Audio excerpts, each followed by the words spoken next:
What's up? What's up? What's up? What's up, y'all? Welcome and thank you for tuning in to Shades Tube. Today is Wednesday, August the 9th, 2023. And guys, we got a good live tonight.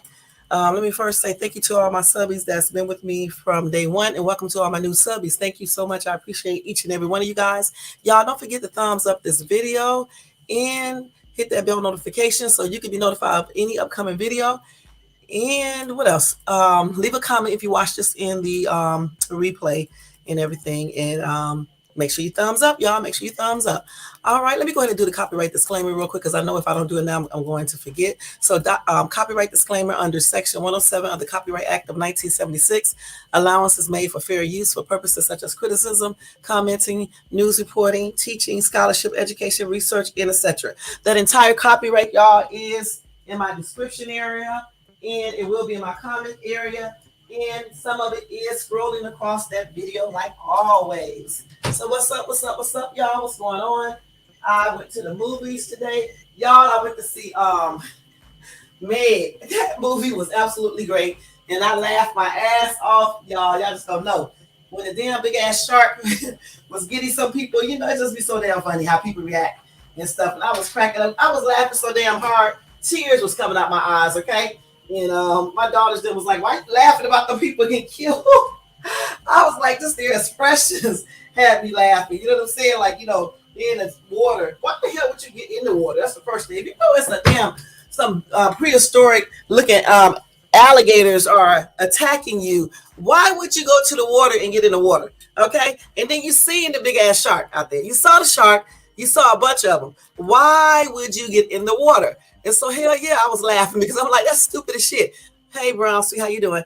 I would have been getting out of there, okay? It's on everything. I don't know where I would have went, but damn, I would have been trying to get out of there. I would have been trying to hide somewhere inside of a building or something. But that movie was absolutely, it was a trip. But it was good. We saw it in 4DX, and it was also 3D as well. So, y'all, I don't know if you ever went to the 4DX theater, but it's like almost like being on a roller coaster, the chairs be moving, they be spraying out water, air, all types of stuff, but it's fun. It's worth it. $22 and it's worth it.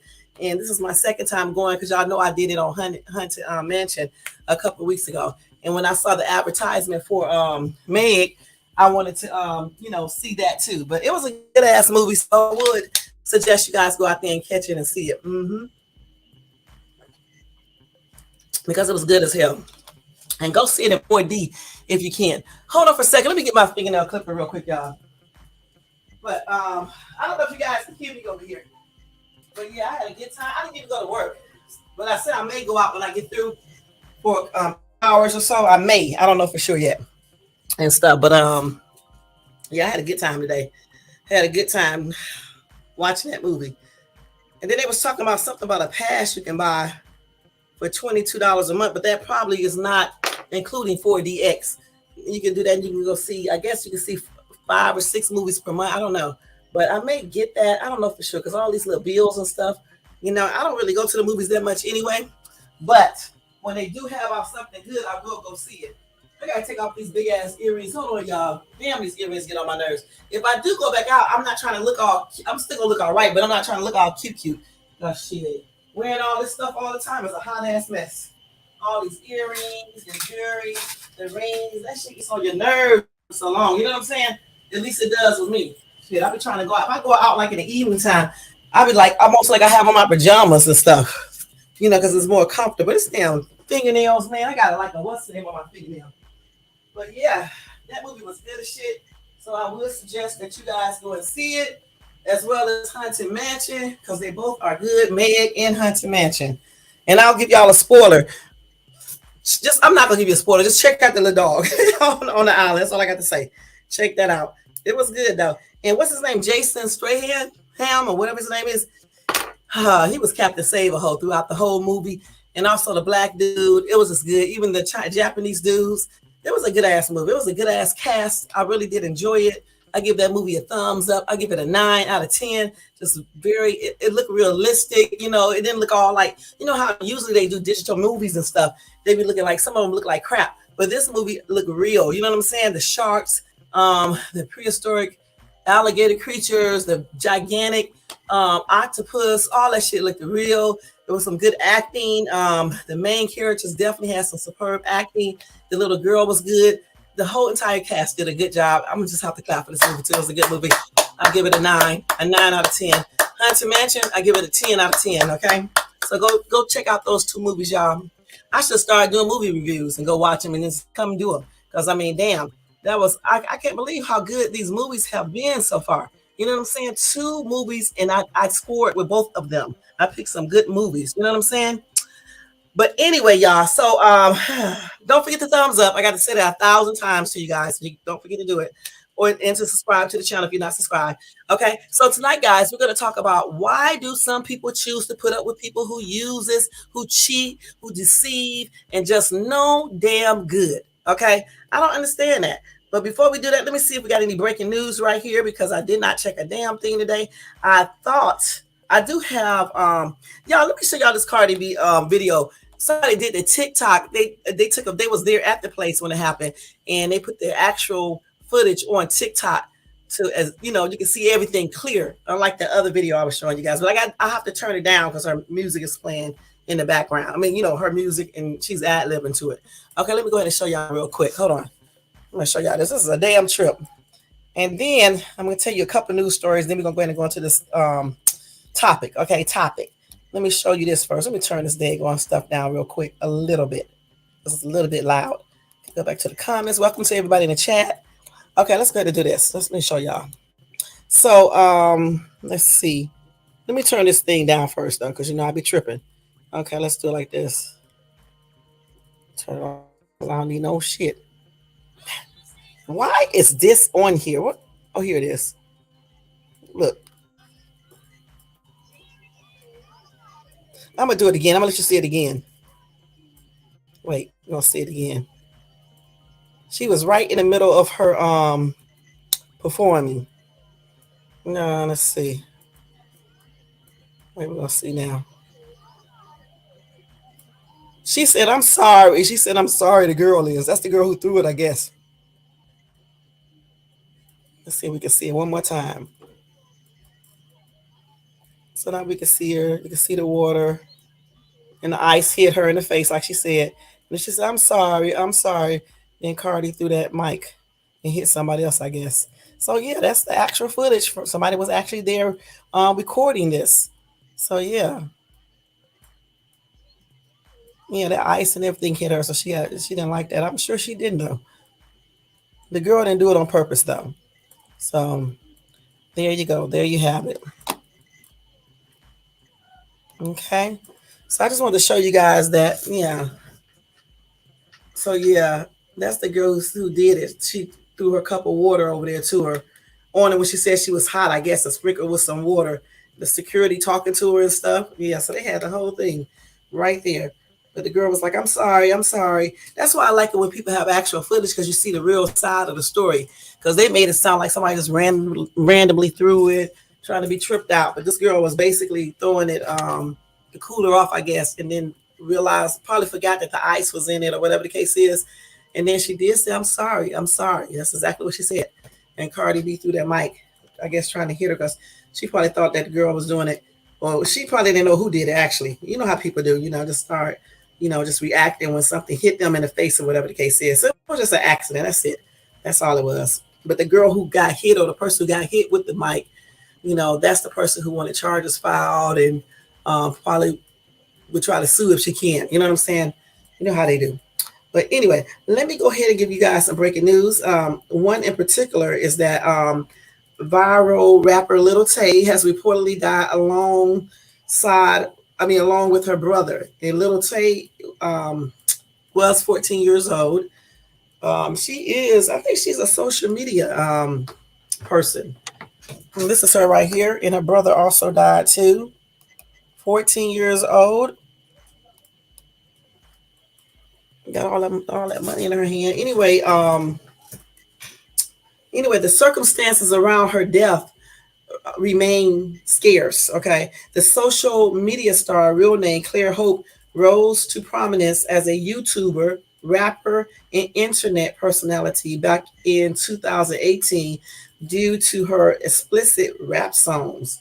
At 14, which found her boasting about wealth and dropping numerous cuss words at the young age of 9. I think I remember her when she was 9 years old and she was rapping. I think I remember this little girl. Okay. In a statement on Wednesday, Tay's family announced her sudden passing as well as her young brothers.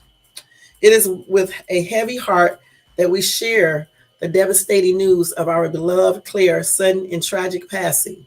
A post on Lil Tay's Instagram page read, "We have no words to express the unbearable loss and indescribable pain. Um, this outcome was entirely unexpected and has left us all in shock. Her brother's passing adds an even more unimaginable of depth to our grief." The statement continued, Claire will forever remain in our hearts, her absence leaving an irreplaceable void that would be felt by all who knew and loved her. Anyway, as of the writing, there are a few details surrounding the pair's death, and Tay's younger brother has yet to be identified. So I don't know, hun. I don't know. But anyway, little Tay proclaimed herself to be the youngest flexer of the century and often rapped over heavy trap music with lyrics like, "I keep a chop on me, fuck that bitch up, my diamonds on freeze." Okay. I had to read. I had to read it. Further research revealed that her mother was Angela Tyne, a suburban realtor that lived in Vancouver, and that the lavish homes Lil Tay filmed in were unsold properties Tyne had on the market. Okay. Anyway, things were looking up for Tay, who even got a shout out from Eminem on the 2018 track Kill Shot, and at her peak sat down with Good Morning America alongside with her mother to combat accusations that the child was experiencing exploitation or borderline abuse. Teen argued Tay's videos were made on her own accord and that no one else had access to her daughter's Instagram account. She had the idea with her brother, and Tay later informed the Daily Beast in 2019, "I was never involved." I remember when this little girl was on social media doing the most rapping and stuff, showing all her money. I remember this little girl. So anyway, I don't know what happened though. I mean, I don't know if hopefully they didn't commit suicide. I don't know what happened because they don't have any information on that. Anyway, Mike from Cleveland said, "Damn, no matter what you thought of her or how she was being raised, she was just a kid. How awful and tragic. And with a little brother too, I can't even imagine what their family is going through. Damn, damn, damn." I'm trying to figure out, both of them died. I don't know. I don't know. Let's see what else some people say. I don't want to read no stupid comments. Let's see. Let's see. Somebody said condolences and prayers of comfort and strength for the family and friends as they go through this difficult time. Okay. They said somebody said it may have been drugs. I don't know. Somebody said too young to understand that once you start talking, the talk eventually you're going to have to walk the walk. Her parents should have knocked the rap out of her when she was 9. That's one thing I'm tired of hearing. All rappers don't get killed. Okay, it just depends on their lifestyle. There's a lot of rappers out there that don't even be involved in all that foolishness. Somebody said it could be a possible auto accident. It could have been an auto accident. Maybe they was in a car accident. Yeah, we didn't think about that. They may have been in a car accident. Some people say drugs. It's probably a car accident, though. Maybe. But I guess, we will find out. In my prayers, and my condolences are expressed out to her parents and to her other family members and her fans. And may her and her brother rest in peace. And like I said, if and when I get an update, I'll let you guys know. But they may have been in a car accident or something like that. I don't know. But I do remember when she was a little bitty girl and she was online rapping and stuff like that, and show him a lot of money and the houses and all that stuff. So yeah. All right, now we're gonna go ahead and so y'all, oh man, he did. I didn't know he died 2 days ago. Chris Christopherson died at 87. Oh, no. It didn't say he died. Sorry, y'all. No, he didn't die. I was going to say it said that he had symptoms misdiagnosed as Alzheimer's, but it turned out to be Lyme disease. I was going to say I did not hear about that. Okay, so we don't need. I'm not going to read that. You can just look that up if you guys want to. I thought it said that he died first. I hate the way they be putting these articles up here, and it makes you think that this person died or something like that. That is crazy. I was going to say. Okay, so let me go ahead and go to this next story. All right. So we got that one. It's going down here. Okay, so we already did. Okay, so I got another story. Yeah, it's a funny ass story. It's about this Texas woman, right? She was I guess she was out in the yard or something, I believe. And a snake fell on her, right? When she was outside in the yard or outside, wherever she was at, the snake dropped out of the sky. And then all of a sudden, while the snake was on her, I guess, wrapping around her, a crow flew down and got the snake off of her. Now I'm thinking that the crow probably had the snake in his claws, right? And then he must have dropped the snake, or either the snake started wriggling, right? And then he dropped the snake. And then when he dropped the snake, the lady happened to be in the way and it fell on her. And then the crow just went back to retrieve his dinner. That's what I'm thinking that actually happened. But can you imagine you outside, right? And you're walking and a snake fall on you. What the heck would you guys do? I bet you she was screaming and everything. And then all of a sudden this big ass bird flies down and get the daggone snake off of you and stuff. But the snake did bite her. I think they said the snake bit her. I'm trying to get the story, but I remember it because we was talking about it in the car when we came from the movies and stuff. But hold on for a minute. Let me see what they said about Jay-Z real quick. Okay, hold on, y'all. Let me see what they said about this. So Jay-Z. Oh, so they shut down Jay-Z's 40/40 Club. Shut down after 20 years. Okay, so that's breaking news. I'm just letting you guys know that. Jay-Z's 40/40 Club was shut down, okay? So now you guys know that. All right, let me go ahead and do this. But yeah, about that bird. That was a damn trip out of that story. I couldn't believe it. I was like, really? Shit. But I bet she was like tripping out when that damn thing fell on her and stuff. And here it is right here. See, right here it says snake fell from the sky onto this Texas woman's arm. Then a hawk flew in and fought the snake. Oh shit, the damn. Okay, so the damn. Wait. Damn, it did that much stuff to her arm? Wow.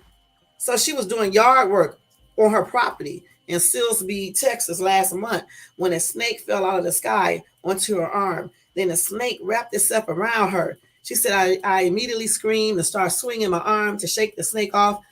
Jones said, I was screaming, Jesus, help me, please, Jesus, help me. Moments later, a hawk flew in to fight and eat the snake. Okay, Jones will be able to physically recover from her wounds, she says. So, wait a minute. So did the bird actually have the snake in its mouth? I mean, not his mouth, but in his claws. And then the snake somehow got released and fell into her arm.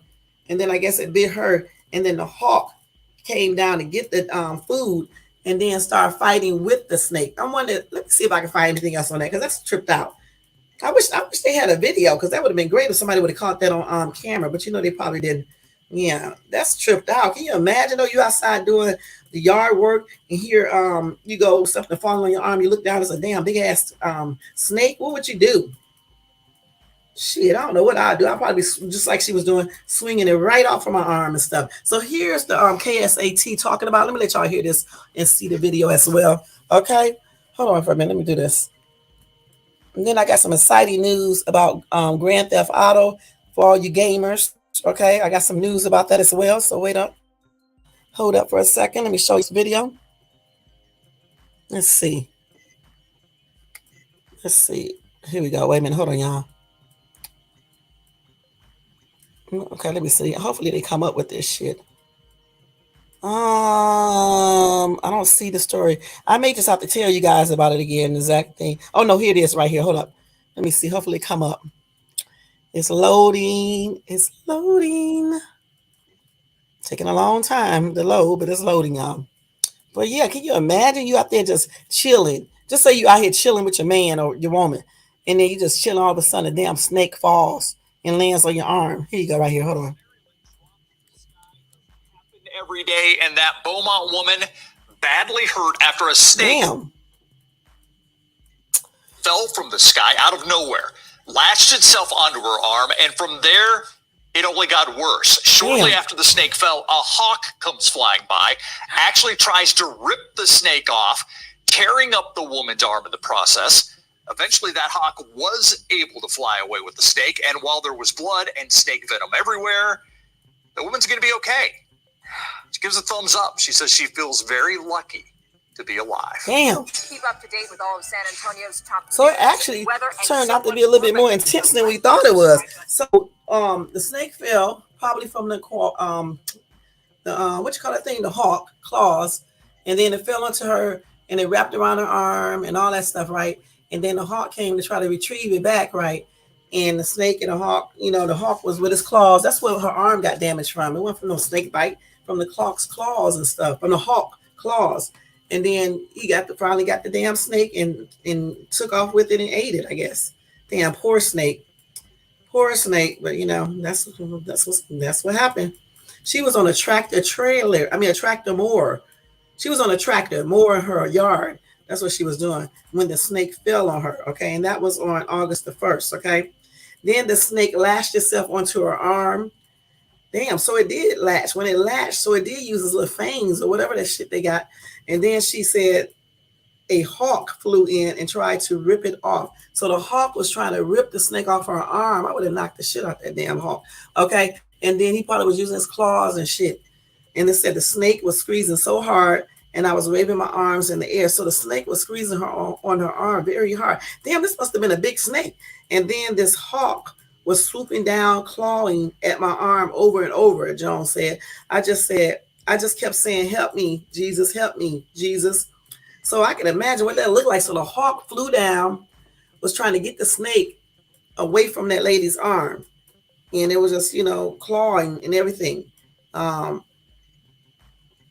She said, wait. The snake was doing something too. The snake also tried to strike her eyeglasses. So that snake wasn't playing. Damn, okay, so that snake was doing stuff too, okay, y'all? He sure did. She said she thinks the hawk flew down on her about 4 times to grab the snake. It eventually ripped the snake off and flew away with it. Damn. These sandals right here are cute. I like this. Her toenails look cute too. I got some sandals similar to this. I'm sitting up here looking at shoes. Her husband heard the commotion and ran to help her, she said. I was yelling and screaming, she said. He didn't know what I was saying. I thought I was bit by a snake.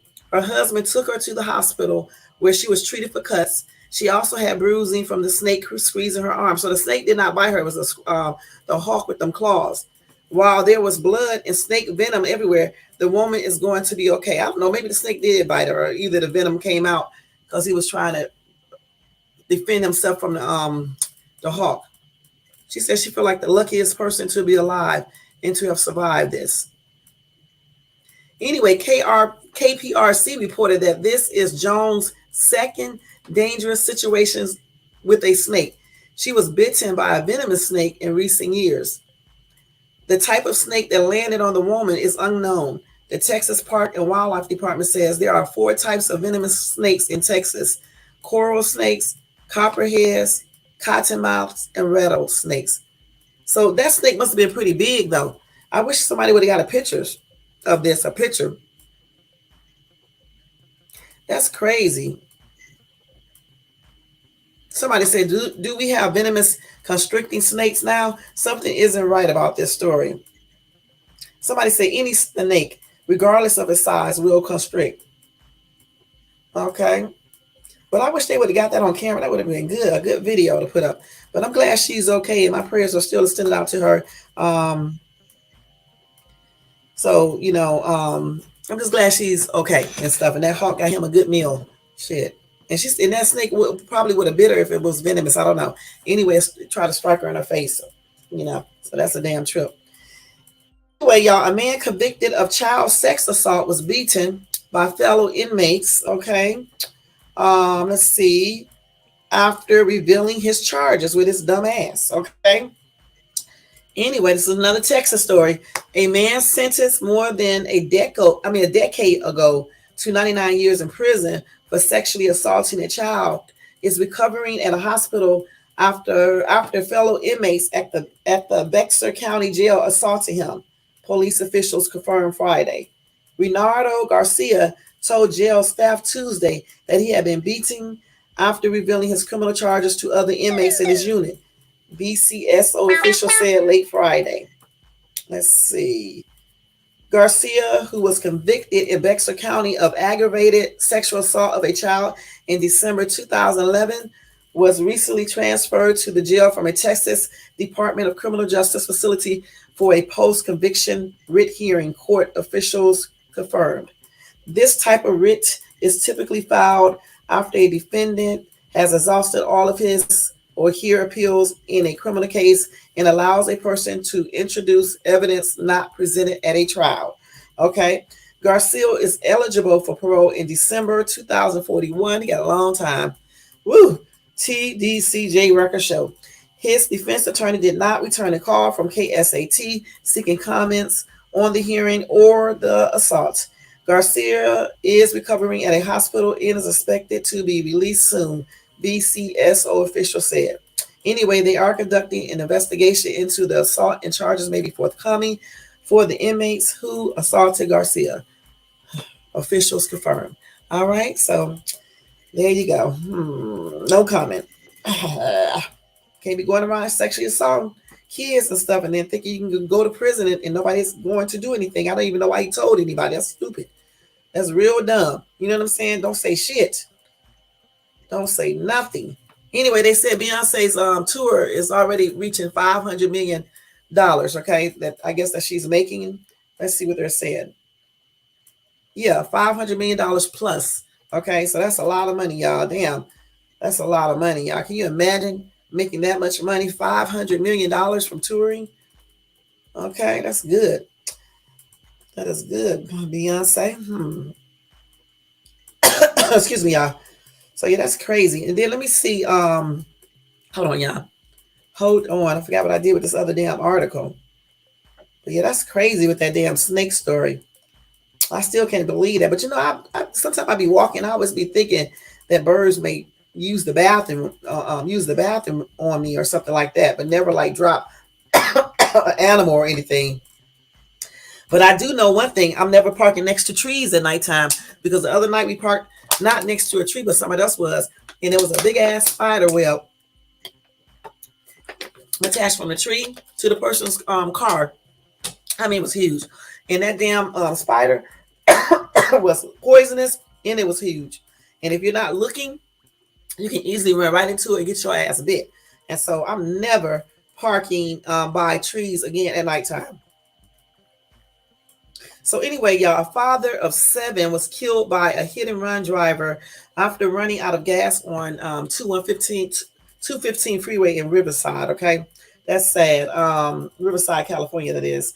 A devastated family wants justice after a husband and father of 7 was hit and killed on the 215 freeway in Riverside. The hit and run crash happened early Monday morning, according to the California Highway Patrol. A car was traveling southbound near the 91 freeway when the driver hit a man who was on the shoulder refilling his tank after he ran out of gas. This is the guy right here with his family. Okay, just here I can get a picture face with the with the story. That's him, the dad right there, I think, with the green hat on. That's sad with with his family and everything. The victim was identified by family members as Gilberto Sotelo of Lake Elsinore. They say he was thrown about 30 feet as a result of the impact. His brother, Jesus Sotelo Jr., said he had just fixed the car he was driving, so the fuel gauge wasn't working properly at the time. The 38-year-old's wife and one of their children were in a separate truck and witnessed the crash. Wow. That's sad, y'all. Anyway, while they were waiting for emergency crews to arrive, family members say a person who is believed to be homeless pickpocketed Sotelo's lifeless body. That's crazy. That is crazy. Sotelo Jr. said the person stole his brother's cell phone and credit cards, which they tried to use shortly after the incident. Why would you do that? Why would you do that? Anyway, the driver who hit the man fled the scene and has not been found. Authorities found broken parts of a blue Honda SUV or a truck at the scene. The victim's brother is now pleading with the driver to come forward. He said, if there's any decency in you, just turn yourself in because they are going to find you. And if they find you, it is going to be worse. It's going to be worse, he said. The family is now raising money for a funeral expense through a GoFundMe page. Okay. So anyway, their GoFundMe page says Gilberto Sotelo. They're asking for $30,000. That's their goal. They already raised $20,000 plus dollars. And just so y'all can see, here is the GoFundMe page. Unexpected. Man, that's sad. And this dude or lady ran after they did it. I can believe it because when that lady hit me, she ran too. Hit and run. And so this is the GoFundMe right here. It just says his name on there. Gilberto. So there's a Sotelo or something like that. I'll tell you in a minute though. Anyway, that's the GoFundMe page. So if you want to donate to it, just go to Gilberto Sotelo GoFundMe page on Google and it'll go right to it. Okay. And you spell his last name Sotelo. All right. So my prayers are extended out to the family and friends, and my condolences, and may he rest in peace. Sad thing. And the wife and the child saw that. That's sad. These people out here in Cali, some of these people out here in Cali can't drive, y'all. I'm gonna tell you that right now. They really can't. I thought they could when I first moved here, but I don't believe it now. So anyway, let's see. Okay. Anyway, they got a pedo ring that was busted after FBI agents' murders. Okay. Let's see. These people are nuts. Okay. Anyway, let me go ahead and see what the story, because I don't want to read all this stuff. Let's see. They got to go through a whole backstory of everything. Let's see. So anyway, let's see. Hold on. This story seems like it's, why do they even have this story up here? I'm not going to read that story, y'all, because it's like back from 2021. I thought it actually just happened now. So I'm not going to read that one. I don't know why they be having these old stories up here. Oh, God, this is disgusting. So, did y'all know that Sandra Bullock's partner, Brian Rando, is dead? Did y'all know that? I did not know that. Anyway, he had a personal 3-year fight with, I don't know how you pronounce this, amyotrophic lateral sclerosis. Sandra Bullock's longtime partner, Brian Rando, passes away over the weekend at the age of 57. Brian's battle with ALS was hidden from the public until recently, which has devastated those close to him. In their statement, the family expressed their deep sorrow and gratitude for the assistance they received throughout Brian's ALS journey. Brian Rando died peacefully on August the 5th after a 3-year fight with ALS. Brian decided to keep his ALS diagnosis a secret early on, and those of us who care for him tried our best to comply. The family also expressed gratitude for the medical staff commitment to supporting them during the challenging process of managing the condition. They expressed appreciation to the medical professionals who handled the difficulties of ALS and the exceptional nurses who provided care and walked beside them during the difficult moments. They even gave up time with their own families to spend time with Brian and his loved ones, demonstrating their dedication. Anyway, the family also asked for their privacy at this difficult time to grieve their loss and overcome the fact that they will never be able to say goodbye to Brian in person again. The closing line of the statement, his loving family, captured the warmth and intimacy Brian enjoyed with his family, which included Sandra Bullock and her children. Okay? So anyway, he was a former model, y'all, turned photographer. Well, that's sad. Yeah, my condolences are expressed out to Sandra Bullock and her the guy's family and their family, period, and friends and fans and everything. And may he rest in peace. That's sad. And this is him right here in this picture with Sandra Bullock. Oh, he was a nice looking guy too. So let's see. So he had ALS, y'all. Yeah, that's sad. Yeah. Mm-mm-mm. It's always sad when you lose a partner, like a spouse, boyfriend, girlfriend, or something like that. So it's just like extra, sad, especially when you've been with them, for a long time. Even if you've been with them for a year or two, it's still sad. You know what I'm saying? Because you start these people, you get used to these people being around you. You're just used to it. You know what I'm saying? And then so when something happened, they pass away, then you be like heartbroken for a long time. It's like really hard to get over. You know. Anyway, y'all, this prominent New York City cancer doctor shot her baby and then turned the gun on herself and suspected murder suicide. I was meaning to tell you guys the story a couple of days ago, but I forgot. I didn't get a chance to do it. But anyway, a prominent New York City cancer doctor killed herself and her baby at their Westchester home Saturday morning in what police believe was a murder-suicide report says. She's a doctor. Dr. Crystal Casqueta, 40, a hematology oncology specialist at Mount Sinai Hospital, died from a self-inflicted gunshot wound around 7 a.m. after apparently shooting her child, according to ABC 7. I don't know why she had to do that to her child. You want to kill yourself? Go take your baby somewhere and do whatever you want to do to yourself. I don't know why these people do these crazy things. Damn. Why would you kill your baby, your kid? Because your ass don't want to live. Anyway, a preliminary investigation revealed that at approximately 7 a.m., Crystal Casqueta entered her child's room and shot her baby and then turned the gun on herself, state police said in a statement. Anyway, this incident happened at her home in Summers, a $1 million house she shared with her husband, 37-year-old Tim Tauti, according to the Daily Mail. It remains unclear how old the child was, but social media posts suggest the baby was born around March. All right. Casqueta graduated from Albany Medical College, according to her biography on the Mount Sinai website, where she was given an award for the compassion she showed when dealing with patients. But she didn't share that same compassion for a child. Okay? It's crazy. But anyway, this is this nutty fruitcake right here. Wait a minute, y'all. A whole doctor.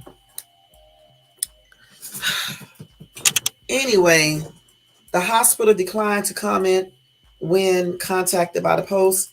And her and her husband was married in 2019 at a ceremony in Greenport, Brooklyn. Talties owned the protein bar company, Talty Bars. The company's website says that Cascada used her medical and science background to help advise the creation of the product. Okay. This is crazy. Honestly, I'm not going to read all this, her accomplishments, because what she just did, I don't even want to read it. You know what I'm saying? Why would you take your child's life? I don't even know why they're bringing up all this stuff that she did, because what she did was horrible. If you want to kill yourself, you do that. But don't take your innocent child's life because you don't want to be around. That's crazy.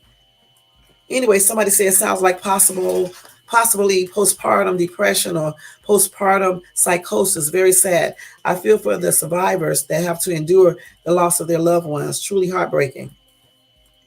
I don't know what it is, but anyway, still, shit. If you know you're going through these things, go get some help, please. Shit. Please go get some help, because when you're not yourself, when you are feeling weird or something like this. Somebody said the baby was just 4 months old. That's likely what happened, postpartum psychosis or postpartum depression. Somebody else said the baby was 6 months. So still, it was a baby. So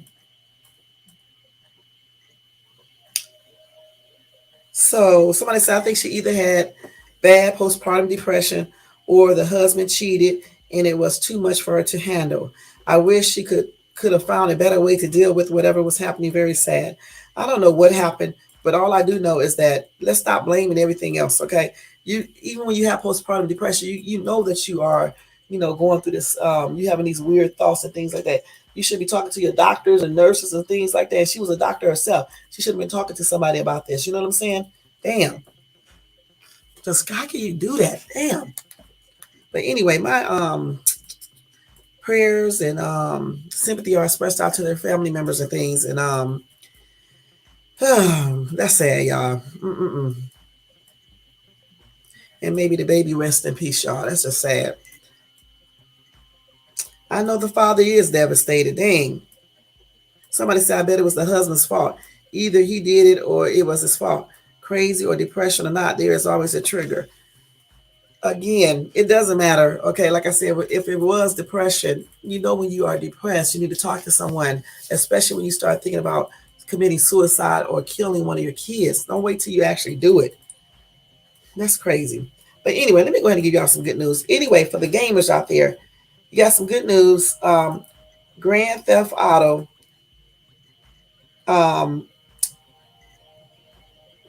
6, I guess. Grand Theft Auto 6 is going to be released in 2024. That's what Take-Two CEO hints to at 2024 release for GTA 6. I just want to let you guys know that, okay? So now y'all know that if you're a gamer, if you know somebody that is a gamer, all right? So in 2024, GTA 6 will maybe released, all right? Maybe released. That's according to Take-Two CEO, all right? All right. All right. Let me go ahead and do this right quick.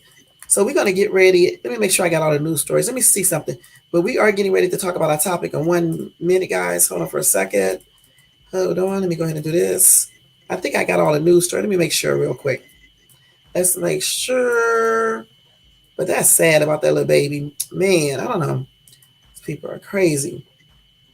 So that Corona man who killed those kids when they did that little prank, and they was ringing his doorbell and running, and he got in his car and started chasing them and made the kids hit something and get killed. Anyway, he was sentenced to life in prison, okay, for doing that. All right, that's what he did. He got sentenced to life in prison. All right. So let me do an update on here. Let me see if there's any updates for that. Then we're going to move on to this topic real quick.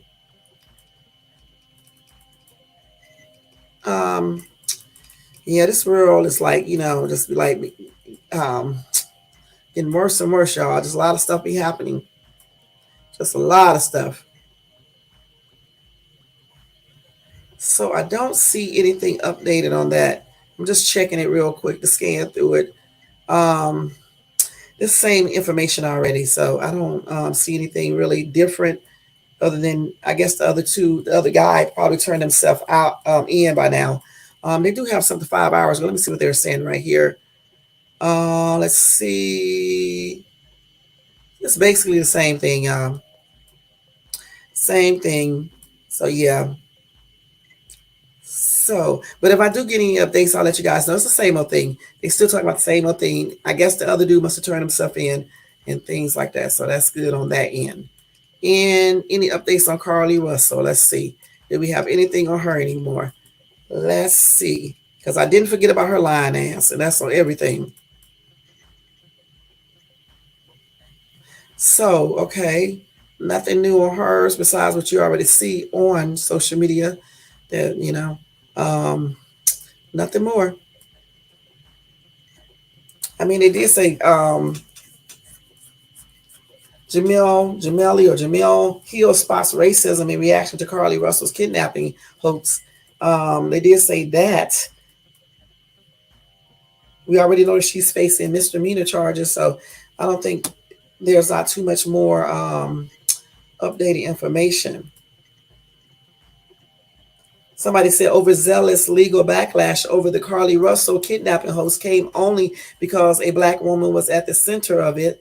The Atlantic writer Jamel Hill treated after it was found that Russell, a 24-year-old nursing student, had fabricated the story of her kidnapping. Police officers filed 2 misdemeanor charges against the Alabama woman. State lawmakers are also seeking to increase the penalties for faking and kidnapping. So now you know that. Anyway, Hill called these efforts overzealous actions taken because Russell's race, claiming the same thing would not have happened if she was white. She's already been charged and will likely have to pay restitution. Zero problem with that. What I'm saying is this lawmaker is being overzealous because the black woman was at the center of this hoax. I promise you, had she been white, a white woman, nobody would be introducing a law to strengthen the laws about lying to the cops, Hill wrote. After facing pushback, Hill continued to argue that a white woman would not inspire new laws like Russell.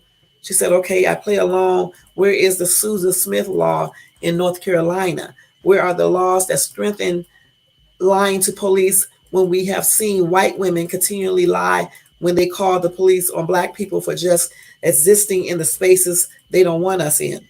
A white woman just lied in California about being kidnapped by two Latino people, and it turns out she spent 3 weeks with an old boyfriend.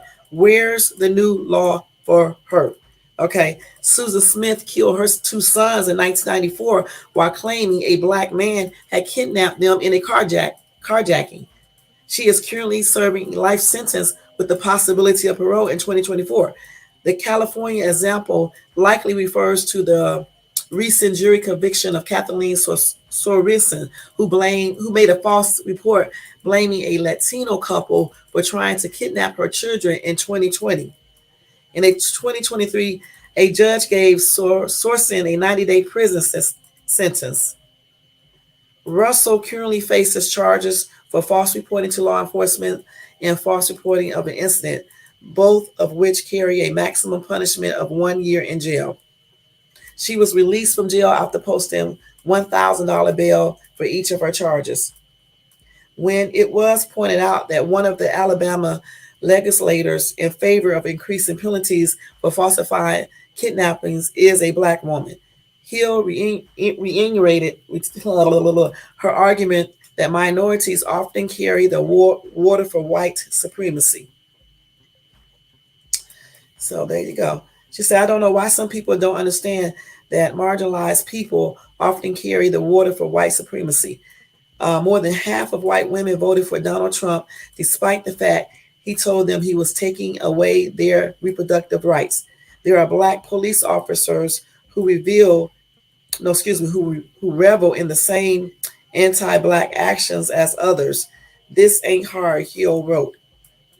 In a later post, she summarized, a lot of people in the comments don't seem to understand something. Number one, Carly Russell already faces multiple charges for lying to the police, as she should, and will likely have to pay restitution for the investigation, as she should. Number two, do some critical thinking and ask yourself why this lawmaker suddenly felt the need to introduce legislation to toughen laws already on the books. Can't quite put my finger on it. And this is Miss Hill right here. Let me show y'all a lady who's talking about this. She got a point there. They didn't make new laws for all the other people who lied about, being kidnapped or other lies they have told. And now they want to make one. You know what I'm saying? When they should have made it from the get-go. But I do understand what Miss Hill is talking about. All right. So that is it for breaking news, y'all. We're going to go ahead and go over this topic real quick now. If anything that I did miss, I'll let you guys know about it tomorrow. All right.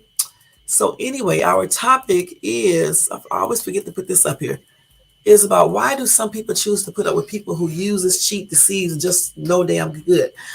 I really don't know why some people put up with these type of people. You know what I'm saying?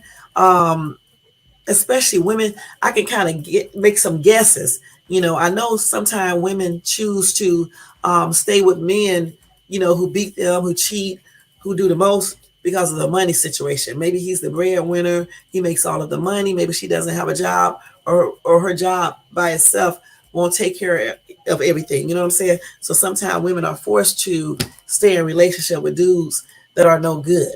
You know what I'm saying? You even got some men are the same way.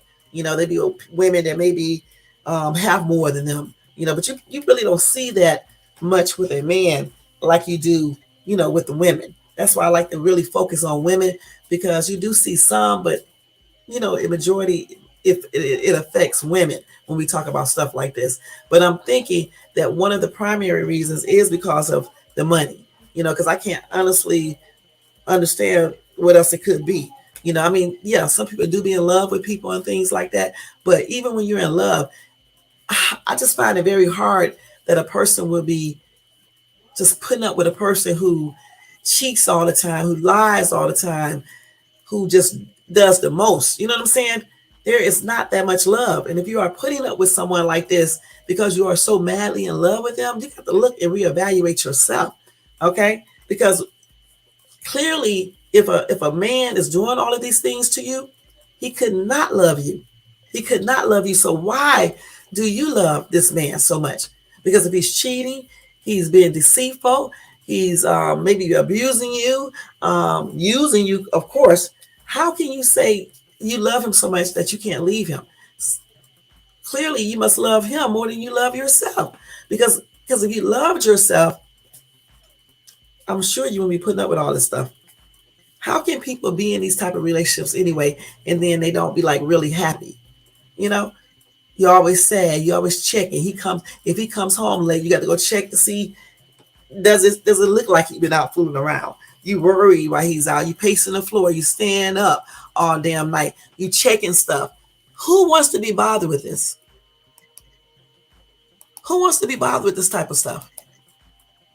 So when women do choose to put up with men like this, I do say, and I do believe that they don't love themselves like they say they do. Because when you love yourself, y'all, for real, you may put up with it for a little bit, but you cannot put up with this type of person for a long time, because you will feel like you're missing out on something. You will feel like you're being used. Shit, I don't even know how, like when a person cheat on you, how can you guys see? Let me tell you something. You can give everybody that one chance to do something. I can't, but some people can.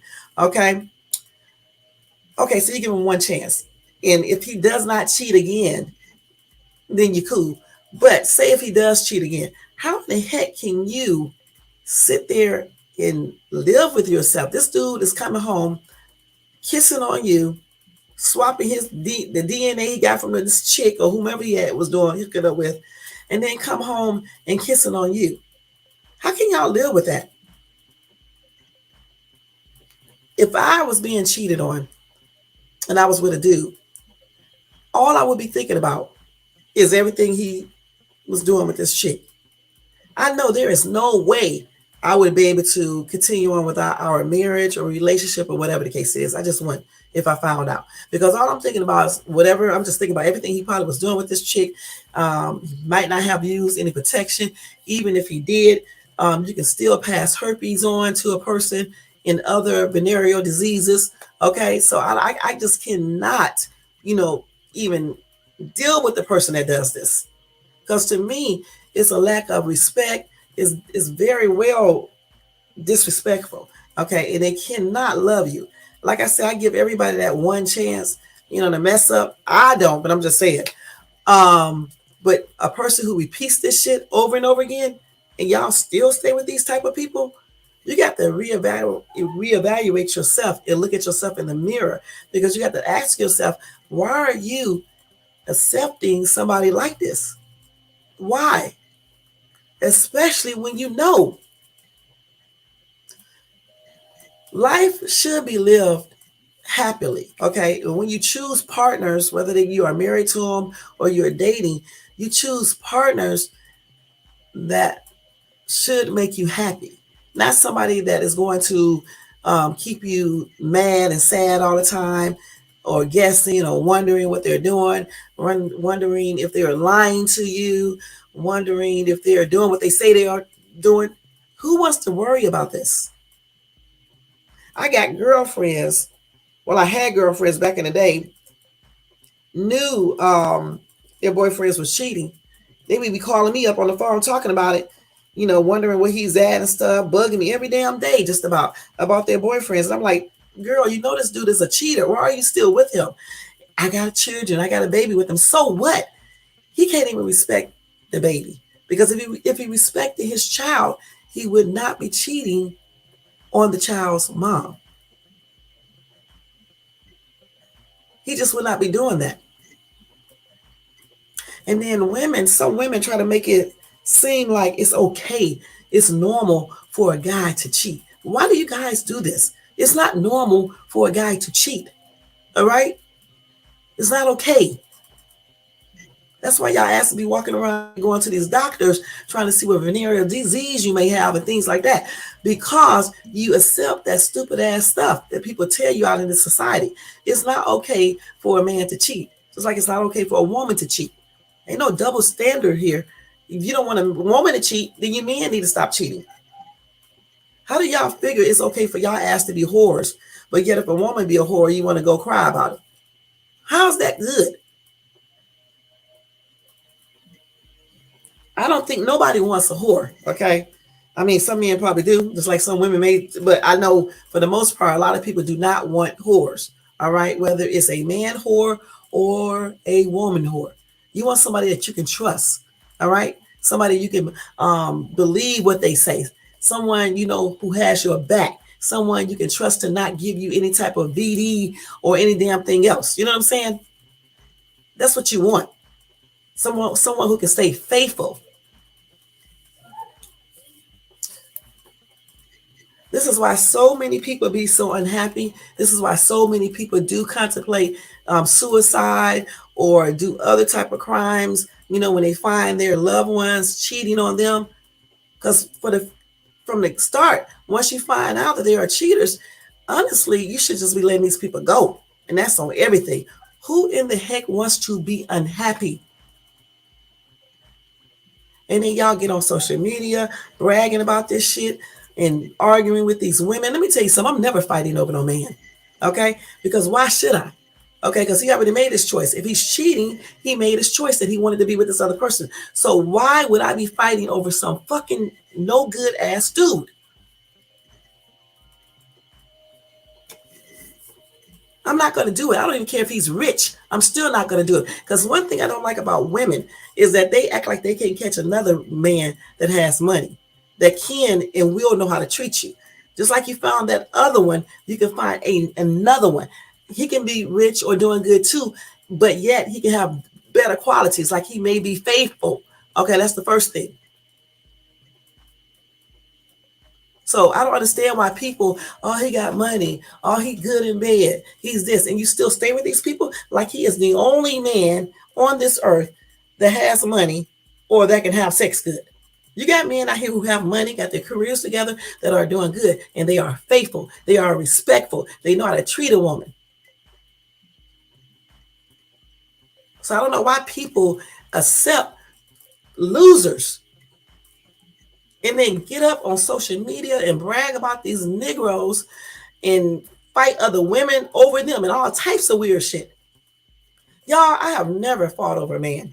I'm going to be perfectly honest. I have never done it. I may have checked a couple of people about certain things, but I ain't never really fought over no dude, because I'm like, what man wants you to fight over him in the first place? Now, look, let's keep it real. It's all cute sometimes when your boyfriend see you get jealous because some chick trying to talk to him or something like that. But it's really up to that boyfriend of yours to let that girl that's flirting with him or trying to talk to him know that he is already taken. And if he can't do that, y'all, shit, you need to let that dude bounce. And that's on everything. Because I'm gonna tell you straight up, if a man is trying to holler at you and you don't tell him that you are in a relationship, that boyfriend of yours is gonna get mad. So why is it that he expects you to do certain things that he's not gonna do? So, like I always say, what's good for the goose is good for the gander. I think that's how you say it. Okay, so if you expect me to tell people that I am in a relationship or married, then I expect you to do the same damn thing, or else I won't. And that's on everything. You know what I'm saying? Because me, I believe in what you can do, I can do it too. This is why I don't talk to people that are a hot ass mess like that. Okay? Because I believe in equal opportunity throughout the whole board, and that's on everything. You know what I'm saying? I mean, how you gonna figure that you can do shit, but I can't do it? That's why I can never get to that point where men be like, I want a virgin, but yet they're whores.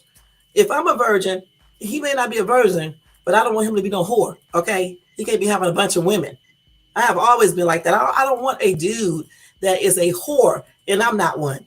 Okay, it's not to me and for me. Listen, I don't give a crap what society says. For me, I don't want no guy that's been out here with every chick in a damn state. Okay, just like most men don't want a woman that's been with every man out here in the state or city. Just like a man wants a pure woman, I want a pure man. Okay, and that's on everything. And it is some out here that don't be fucking everything they see in a skirt or shorts or pants. And I think as women, we need to stop letting these people take advantage of us. Okay, point blank. And that's on everything. Just like when dudes talk about they want a woman to respect them, but they don't give the woman respect. If you want respect, how about you give respect? You can't be out here calling women bitches and whores, and then you expect for this woman not to call you one back. Or if she call you one, do you want to hit? First of all, keep your hands to yourself. That's the first thing. Secondly, if you don't want somebody to call you a name, then you don't call them a name. If you want respect, you give respect. The Bible never said you be disrespectful to your wife or your girlfriend. They don't even talk about girlfriend, but as a wife. But we're going to say girlfriend because in this world, people have girlfriend, boyfriends. So you don't supposed to be disrespectful to your significant other, period. And if you want respect, you got to learn how to be respectful back. How do you expect? And you do got some women that be respectful still because they ass is weak. Okay? Weak. And you are weak. Because why would you want to respect a dude that's just putting you down and saying disrespectful things to you? First of all, you can stay respectful, but that's when you need to get away from him and get you somebody that will respect you. Now, if you are married and your husband is doing this, you can go talk to him. You guys may can go to counseling or whatever to try to salvage your marriage. But if that does not work, you know what to do after that. Because why would you want to be in a relationship with a man that disrespects you? Men don't want you to disrespect them. So why would you accept the same thing back? Being disrespected, called a bitch, a whore. I do not like that, y'all. You know what I'm saying? Now, like if I'm playing around with my man in the house and we just joking, that's different. But I do not like that. I have never liked that. Just like, even when I was married, because y'all know I'm going through a divorce, right?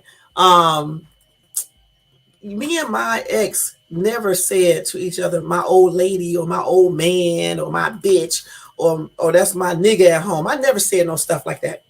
Never. I may joke around with him and things like that, but please, because we was not disrespectful to each other. You know what I'm saying? And like I said, I met him when I was young, right? I'm still young, but not young, because I'm never going to call myself old until I get like 75 or somewhere around that age. But when I met him, of course, I was way younger, okay? And we never called each other that. We used to joke around with each other, and laugh about it, but not calling each other, that's my nigga, or that's my bitch, that's my old lady, or my old man. None of that stuff, and we was never disrespectful to each other either. He never did. He has never called me no bitch. You know what I'm saying? And I don't recall calling him one. If I did, he don't know nothing about it. You know what I'm saying? Because I never called him one to his face or nothing like that. I don't do that. You know what I'm saying? You don't do these type of things. See, even when I got back into the dating thing, there's a lot of stuff that I'm not used to because I didn't have to deal with this stuff. I've been with the same person since 1998, technically. You know what I'm saying? So this is a long time. 1998, 2008, 2018, 1921, 2. Wait a minute, I can't even count. 98, 2008, 2018, 19, 21, 2, 3. 25 years. So I haven't had to worry about no man cheating on me, no man being deceitful, no man hitting me, no man trying to use me, no man not being a damn man or doing other weird shit. I didn't have to worry about none of this shit. So now that I'm getting back into the dating field, I just cannot put up with a dude that does all this stuff. And when I hear these women talk about these men or some friends talk about these men, I'm like, why in the hell do y'all deal with these type of people? And then you got to call me up all the damn time complaining about them. But yet you letting these people be in your life because you got kids with them. And that makes it even more worse because your kids are standing around or in their bedrooms or notice that you're not happy. They see all of these things. This is why I always talk about this topic, so women can start listening. Stop accepting these men that are not good for you. Stop. And then you wonder why women go around, some, will try to kill themselves, or do other things. You wonder why they do these things. It's time out for all that weird stuff. I mean, damn, what happened to people being in relationships and everybody doing what they need to do? People being happy, nobody cheating, acting like fools and stuff, doing the most. What happened to this type of relationships? People, even like when you get into a relationship with people you may meet online and you guys get into an argument or something, everybody expose their information online and shit. Who in the hell does this? I only did it one time, this one time when I did all that shit. And y'all know what all that stemmed from. I'm not even gonna go back into all that bullshit. Okay. But normally I don't even do that. You know what I'm saying? You guys didn't even know anything about my husband or anything until all this stuff happened, with this other stuff. If that would have never happened, you would never even know anything about him. Anything. I didn't even tell people nothing about us. And I still don't tell you guys that much. I just tell you what I want you to know. That's the way it should be. I don't understand why people feel like they need to air all of their business out online. Who the fuck gets a are you getting like a what is that called? Who gets counseling from telling shit online to people who don't even know you? People who don't even give a shit about you. They're just watching your shit so they can laugh or talk about you. Because I guarantee you, if you go to jail, if you get in the hospital because you're sick, somebody gonna call. But after you be in there for a minute, those calls are gonna go away. And that's on everything. Only real people keep in touch with you when things are bad. Okay, only real people are really concerned about you and will help you when you are actually going through something. For the most part, most people, they just be gone. They may visit you or call you 1 or 2 times, but then they be gone. So that's why I don't feel no need to get on social media and talk about certain things. Some things, yeah, you may want to talk about just to see what the people out here gonna say, but not like no real deep shit. I'm just not gonna do it because some of these people don't give a shit. So that's why I don't understand why people be on social media. Every time they get into a situation, they air it out on social media, and then they be in these relationships with people and stuff. 1 minute you was having sex with this person, kissing on them, telling them that you love them and everything else. And the next minute you talking about they ugly, they shit stinking, all this other stuff. And the thing about it, when people do this, I'm saying to myself, so if I'm ugly or if my stuff stink or if this is this way, what does that make you? Because you was hooking up with me and all this other shit. So what does that make you? So why even get up there and say that type of shit? I even thought about the situation that I went into, and I was like, why am I up online saying all this shit, but yet I was choosing to talk to this person, and vice versa. So when you really think about it, it just makes both of you guys look stupid when people sit down and actually think about it in a mature way. So this is the reason why I say you would never catch me ever again online. I don't give a fuck what somebody does. I'm not getting online airing nothing anymore because it makes you look stupid. Because when you think about it, the rational way, if this person was so bad and y'all two hated each other so much or you didn't like each other, why the fuck was y'all dealing with each other? And why are you two going back and forth online if you don't care? When people don't care, they do not go back and forth. Okay, they don't. They say 1 or 2 things and be done with it. Why? Listen, when people don't give a shit, they're not going to take their time, no time out of their day to argue about you or argue with you online. Do y'all not see that? And that's evident in certain arguments. Like, I can meet random people online and I'm not even going to waste my time to argue with them, but maybe one time and that's it because I don't give a fuck. You see what I'm saying? They're not adding anything to my life or anything else. So why am I going to waste my time arguing with a stranger? So when couples or people who were dating or was talking or whatever you want to call it, they get into arguments and bring it online and they keep on going back and forth, but they lying to the world, telling the YouTube world that they don't care about each other. They lying because when you don't care about each other, you don't fucking entertain anything. Okay? That's part, but you don't entertain it. I got girlfriends, when they be like, okay, one girlfriend in particular, She got into it with her boyfriend. Okay. She said she didn't give a fuck. He was up there talking, running his mouth. She never responded. That's how you do that when you don't care. You don't keep on going back and forth, back and forth, back and forth, back and forth. And then you want to call yourself, especially men, then you want to call yourself a man.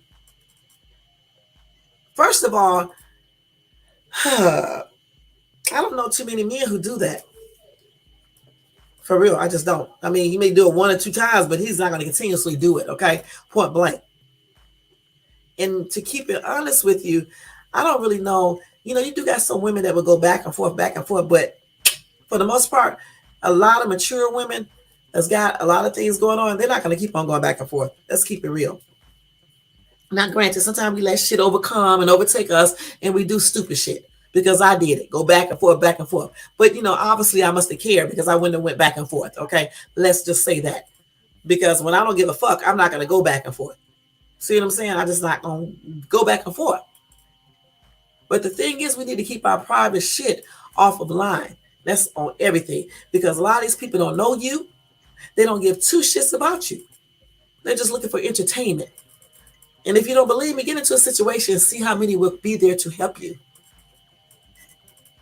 Get sick for real and see how many will visit you continuously or help you pay your damn bills. Get incarcerated, see how many you can call, collect more than one time. Okay?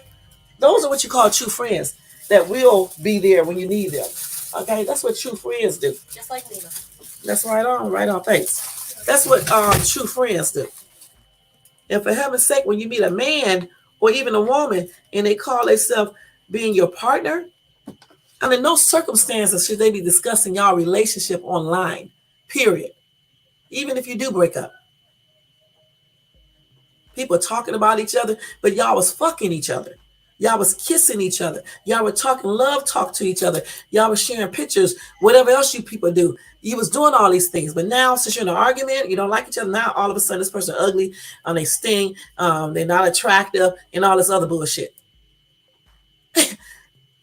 And you know what? I just laugh about this now, you know, because I know that people say shit because they are just basically mad. Hey, Deceive, thank you for tuning in. Just like the shit that happened with me. You know what I'm saying?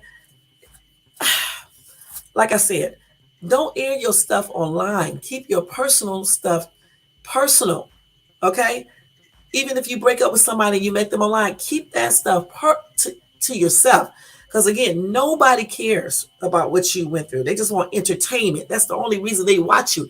Let me tell you something. When you can do a YouTube channel, right, and you don't have no bull crap on it, you just talk about real topics and real things, and you still get a lot of views, you are doing something.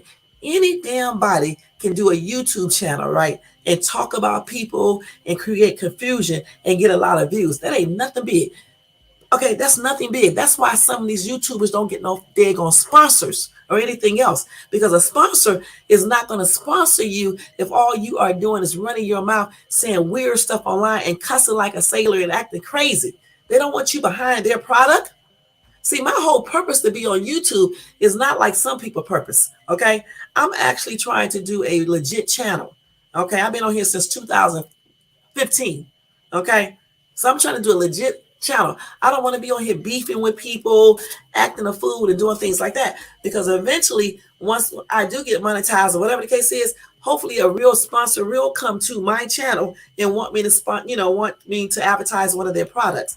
They're not going to choose me if I'm on my channel cussing like a sailor, having beefs with everybody, being loud and boisterous and every daggone thing else negative. They're not going to do it. See, my whole goal is not to just be up here to act a fool and make a little bit YouTube money. I got real goals for being on YouTube. Okay, I'm thinking about the future. I don't give a crap about no monetization. Okay, not like the way some people do. Because I know good and dang gone well, the only way you can really make a lot of money on YouTube if you are getting over 70,000 views on each of those videos. And for me, the only time you are really successful is when you are getting sponsorships, when you are getting YouTube awards and things like that, along with making a real bank. And that's where I'm trying to get to. I don't know what everybody else be on here doing. But that's what I'm trying to get to. And for me to pick a dude that's going to air stuff about us online, I cannot entertain that foolishness. And going back and forth with people, I cannot entertain that foolishness. Just like I'm not going to entertain foolishness with a dude that is disrespectful. See, when people want respect, again, they need to learn how to give respect. And women, you definitely got to respect yourself too, because let me tell you something. You cannot be standing around here. I mean, you may want to do it in front of your girlfriends, just between you and them in a private or whatever the case is. But I don't think you should be doing this around dudes, calling yourself bitches, my bitch, I'm a bitch, I'm the baddest bitch, and all this other stuff. Because when they get mad, this is why it's so easy for a dude to just shout out the word bitch to you. I had to check a dude one time for calling me one on a gaming channel. I was like, bitch, the little boy, you better learn who you talking to. That's what I told him. First of all, I'm not a little girl, okay? And secondly, I don't talk to dudes that go around calling women bitches, not on a for real level. And that's on everything. You need to learn how to respect, females, point blank. Do you want somebody to call your mom a bitch, or your daughter's a bitch, or your sister's a bitch? Well, then you should not be calling another woman a bitch. Do you want to be called a bitch? Well, then you should not be calling a female a bitch. And don't say, if she act like a bitch, then she a bitch. Okay? Who are you to tell somebody if they are acting like a bitch? Are you acting like a bitch? So y'all need to cut that shit out, and y'all females need to stop accepting this shit from men, from little boys. That's what they are, boys. See, we should want a man, and I'm focusing more on this because I'm a woman. So we should want a man that can treat us well, okay? Who knows how to be respectful, who knows how to take care of a family, who is dependable, responsible, dedicated, faithful, that doesn't abuse drugs and alcohol and all this other weird crap that some men do. You should want a good man. But at the same time, women, you got to be a good woman, because you cannot expect a man, you cannot expect to have a man like this when you are trashy. Okay? You just can't. Because a real dude do not want a trashy woman unless he just want it for one thing only. And eating, you know what? If I was a guy, and I'm going to say this, because if I was a guy, I already know how I would be thinking. I don't want no trashy woman, not even for sex. And that's on everything. Because shit, I'll be scared she may be giving me something. Forget that condom. Some diseases, it can still be spread. You know what I'm saying? So I don't give a crap about all that. I used to hang around, I got mostly guy friends. I know what I'm talking about. I don't really hang around women because they be doing the most. But so I know what I'm talking about when it comes to dudes too, all right?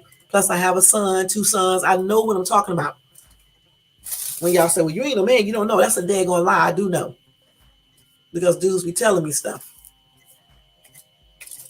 The thing about it, y'all, it's simple like this. If you want a certain type of relationship or marriage, first of all, you better make sure you are up to par. Okay? And then you pick a partner the same way. And stop selling for these people who like to cheat, lie, use, and just not worth anything. Just no damn good. That's on everything. Just like some of y'all don't believe that a man, when you first go on a date, that a man don't supposed to treat you out. I don't give a crap about all this. I'm independent and all this other stuff. When if you meet a dude and he's trying to talk to you, he asks you out on a date, he should be paying for that date. That's on everything. And just because a dude pays for a date, it doesn't mean that a woman is going to expect for him to do every day going thing in a relationship. If you guys get a relationship, you don't even know if you're going to have a relationship because you're just going on the first date. So yeah, if he's asking you out on a date, he should pay for everything. Now, if you one of these women that go out here asking men on a date, that may be a little bit different. But if this dude is asking you to go out, he should be paying for it. Unless you two sat down and agreed to go Dutch. And just because a dude pays for everything, I'm still going to stress this just like I did on somebody's panel. It doesn't mean that a woman is going to expect him to pay for everything, especially if you get the type of woman that's worth treating. Okay. And that's not trying to use you and things like that. That's not trying to just come up. You know what I'm saying? That's why it's very important to watch who you are choosing as a potential partner. You can't just be looking at that body or those lips or that face. You got to look within as well. Just like women, you just can't be looking at this man's body, what car he drive, his money that he's flaunting, because he may be effed up in the mind. This is why money don't impress me. I be looking at other things. First of all, he better look decent, because again, if he don't look up the par, I don't care how much money he got. And then he needs to know how to talk to me, because if he's walking up to me telling me, "Hey, bitch," or some stupid stuff like that, I'm like, boy, bye. Okay. Or if he's controlling or obsessive or just Looney Tune, I'm like, boy, bye. Okay. I'm not getting ready to put up with that. For what? It's too many dudes out here that don't do this. So we got to get our focus off of money so much and start looking at everything else first. And then you got to look at to see if they are taking care of things and they are responsible, they got a job and things like this, because nobody wants a person that can't take care of themselves. Okay. But what I'm saying, it shouldn't be the primary reason we pick out a person, because when you do, that's when a lot of times you get these dudes that like to cheat, that are deceitful and are just no damn good. You got to learn how to pick people of substance, okay, of quality. You can't just be looking at people because they got a nice whip. I wanted to say that because it's funny, okay? Because y'all know they used to say that back some couple years ago. You can't be looking at that, because a lot of guys got nice cars. Some people got nice cars and don't even have no money. Some people got nice cars, credit gets effed up. Some people got nice cars, don't even have a good career. Some people got nice cars and are doing everything illegal. Some people got nice cars that is not even theirs.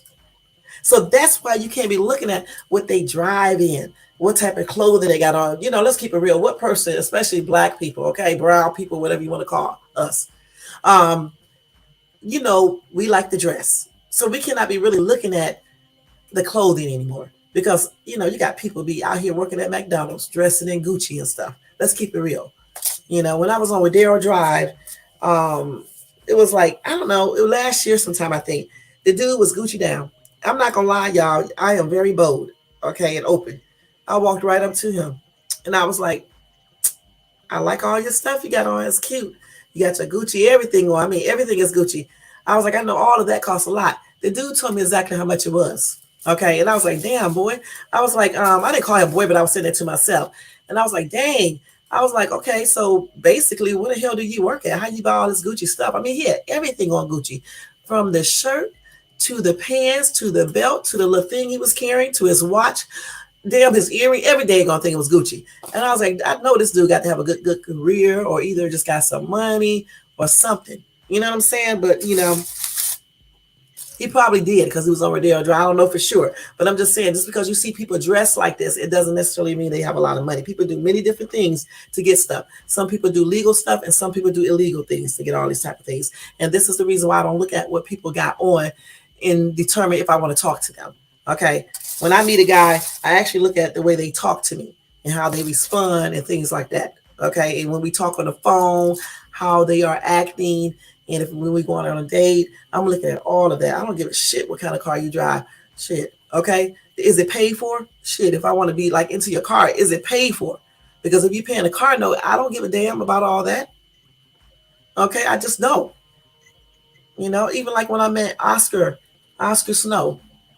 I mean, he tricked me when I first met him, because I thought he just worked at a restaurant. Okay, I ain't gonna lie. And when my daughter's then was like, "He looked like he trying to talk to you," I did say, "I'm not talking to him," but not because he worked in a restaurant, because I don't like, older dudes. Okay. And Oscar is like, I shouldn't even say his last name, but that's his stage name anyway. But I just don't like older guys. I'm gonna leave it at that. And so I didn't know he was a successful person like he is until he told me, so 6 months later. Okay. And I know most women would have been all over him once they found out that he has it made, and he was a recording artist, and he owned his own businesses, and the dude is doing real good. All his shit is paid for. Okay.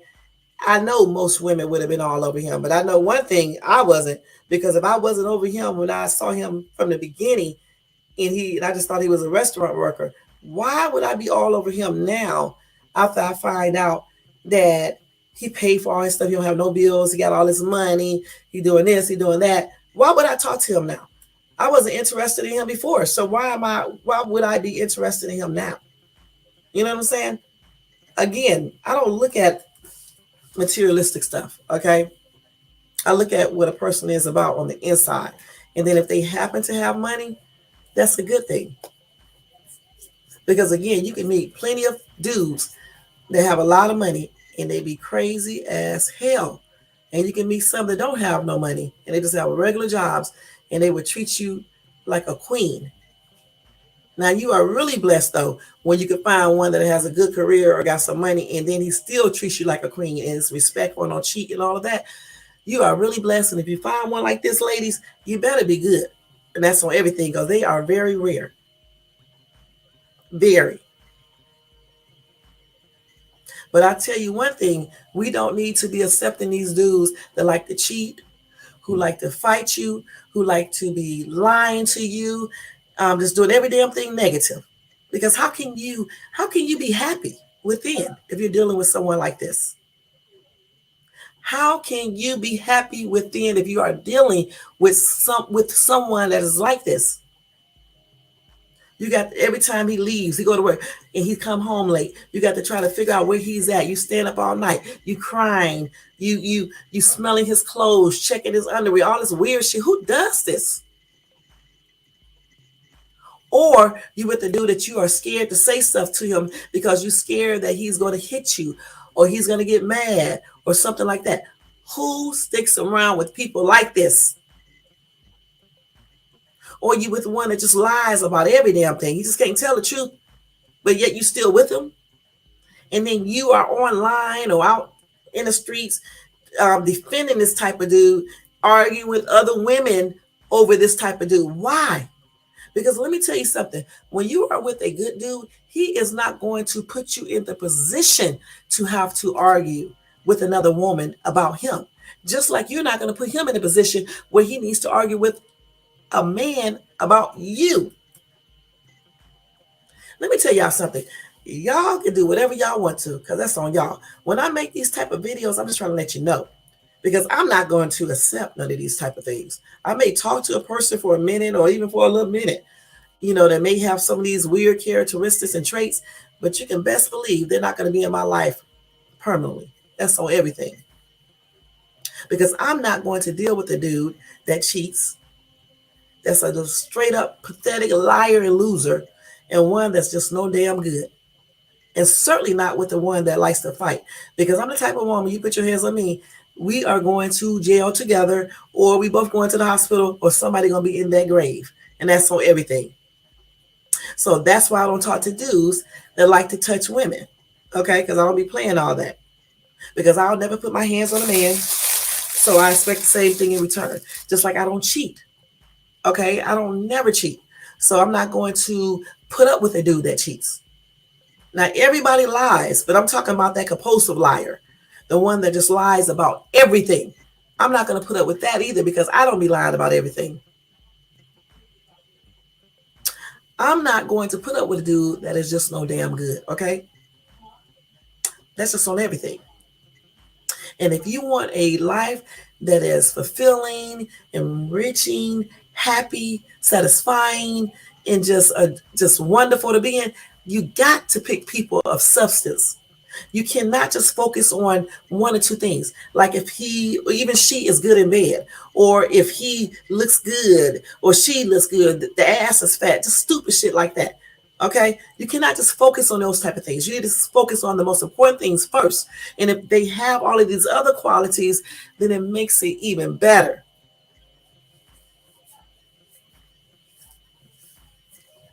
That's what we need to do. Let's stop picking out these damn losers and pick out some good ass quality people. People who know how to treat us the way we should be treated. And women, let's stop thinking everything got to be 50-50 too, because everything does not have to be 50-50. In a marriage, everything is not 50-50. Okay, it's just not.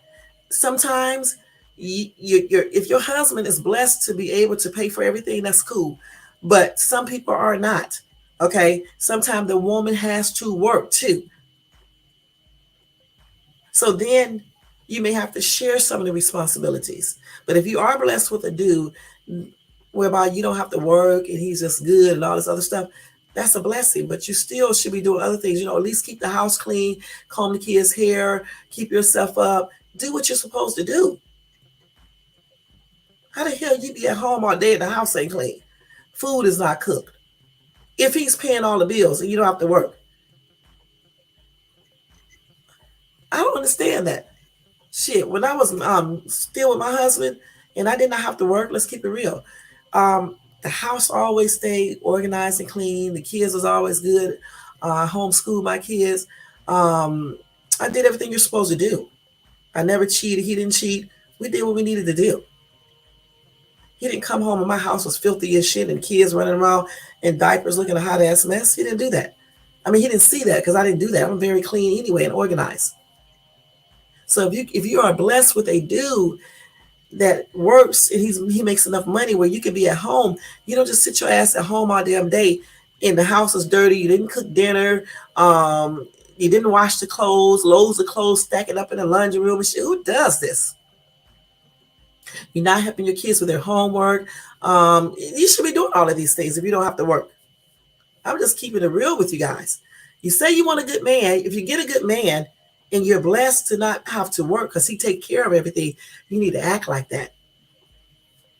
Y'all to get these sorry ass dudes and y'all do the world for them.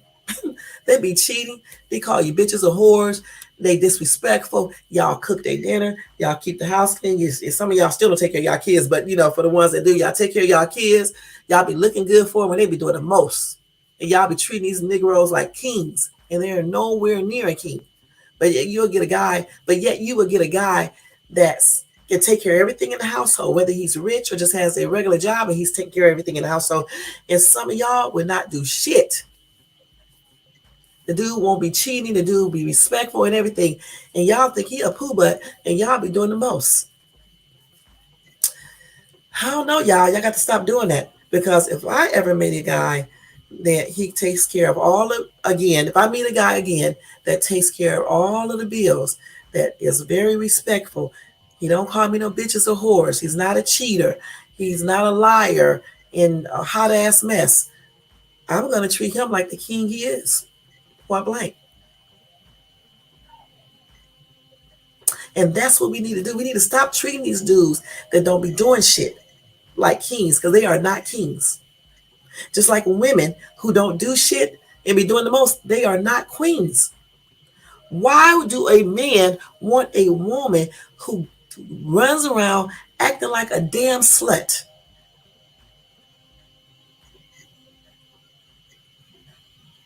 Why? And then expect for this woman to be the happy homemaker and all this other stuff when she can't even keep her legs closed, can't even act like a woman. If you want certain things in a person, I'm telling you, you have to make the right choices. You just have to. You know what I'm saying? I mean, yeah, you may hook up with somebody and they may be a hot ass mess, but you can't be making them the person you really want to be with. Let's keep it real. You know what I'm saying? It's just like if I was like, in that time and that I wanted just to go out with a bunch of people and have fun and just go out with whomever, I wouldn't be trying to make these dudes no real man to me. I really wouldn't. It would just be somebody I'm hanging out with for a minute and then bye if I was into that. Because when you want a real relationship or a possible marriage, you want to pick somebody of substance so you can have a happy, fulfilling life.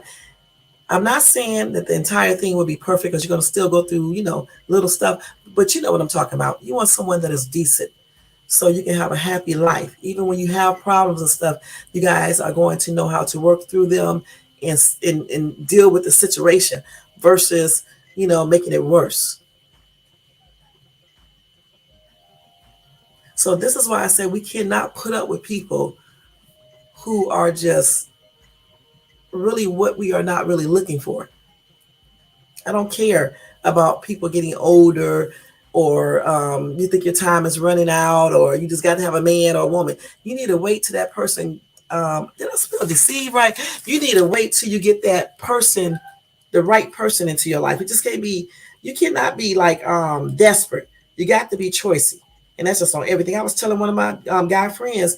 He was like, he just want a woman. I was like, dude, don't pick out any ass woman. Don't pick out any woman, because they're gonna use your ass. And I kept on, I knew I spelled deceive wrong. I kept on telling him this over and over again. I guess he listened because he's still single. Because I was like, you just can't pick out any woman. You expect, you talking about you want a woman similar to me. Um, but and then he was like, he's only 40 something years old. He's talking about his time is running out. And at the time he told me this, he was only 30 something. Talking about his time is running out. He's getting old and he need to find a wife because he has no children. And I was like, okay, so what type of woman do you want? He was like, I want a woman similar to you. And I was like, she don't have to be 100% like me. That's what I was telling him. And he was like, yeah, but I want her to be similar to you. And I was like, okay, but still, if you want somebody similar to me, you just can't go out here and just get anybody. That's what I was trying to tell him. And plus, you need to get yourself together, because at this time he was telling me this, he was doing the most. He had 50,000 women. He had 50,000. This dude right here, he is the only guy that I ever met that has so many women. This dude got so many women, y'all. I'm not gonna lie. Okay, all different types, different ages, different race. I'm not joking. Straight up player. But he want a real good woman. And I was like, you got to get yourself together, because how do you expect to get a woman that's of substance if you are acting like a complete male whore? Okay. And then he was drinking all the time and smoking weed and shit all the damn time. And no, I don't know what else he was doing. Just doing the most. And I actually helped him rebuild his life and change himself up for the best. You know what I'm saying? For the better. And I helped him stop smoking all that damn weed and stop drinking all that damn alcohol. Matter of fact, he stopped drinking. He still drink occasionally, but not like he was doing before. I told him to stop talking to all them damn women and stuff. I mean, come on now. Damn, you know how many sexual partners? And after you have so many, don't they all start looking and feeling the same? I asked him that, because he did tell me something. He was like, sometime when men be with different type of women, especially when you had all types, you know, fat, skinny, medium, white, black, Hispanic, African, whatever. You didn't have them all. They all, everything started feeling basically the same. You know what I'm saying? You know, and then he was like ugly, cute, whatever. He didn't give a shit. He just wanted some, you know what. And I was like, damn, you done did all this stuff. Now you want a good ass woman, but you still out here doing the most. So I helped him stop doing all that type of shit.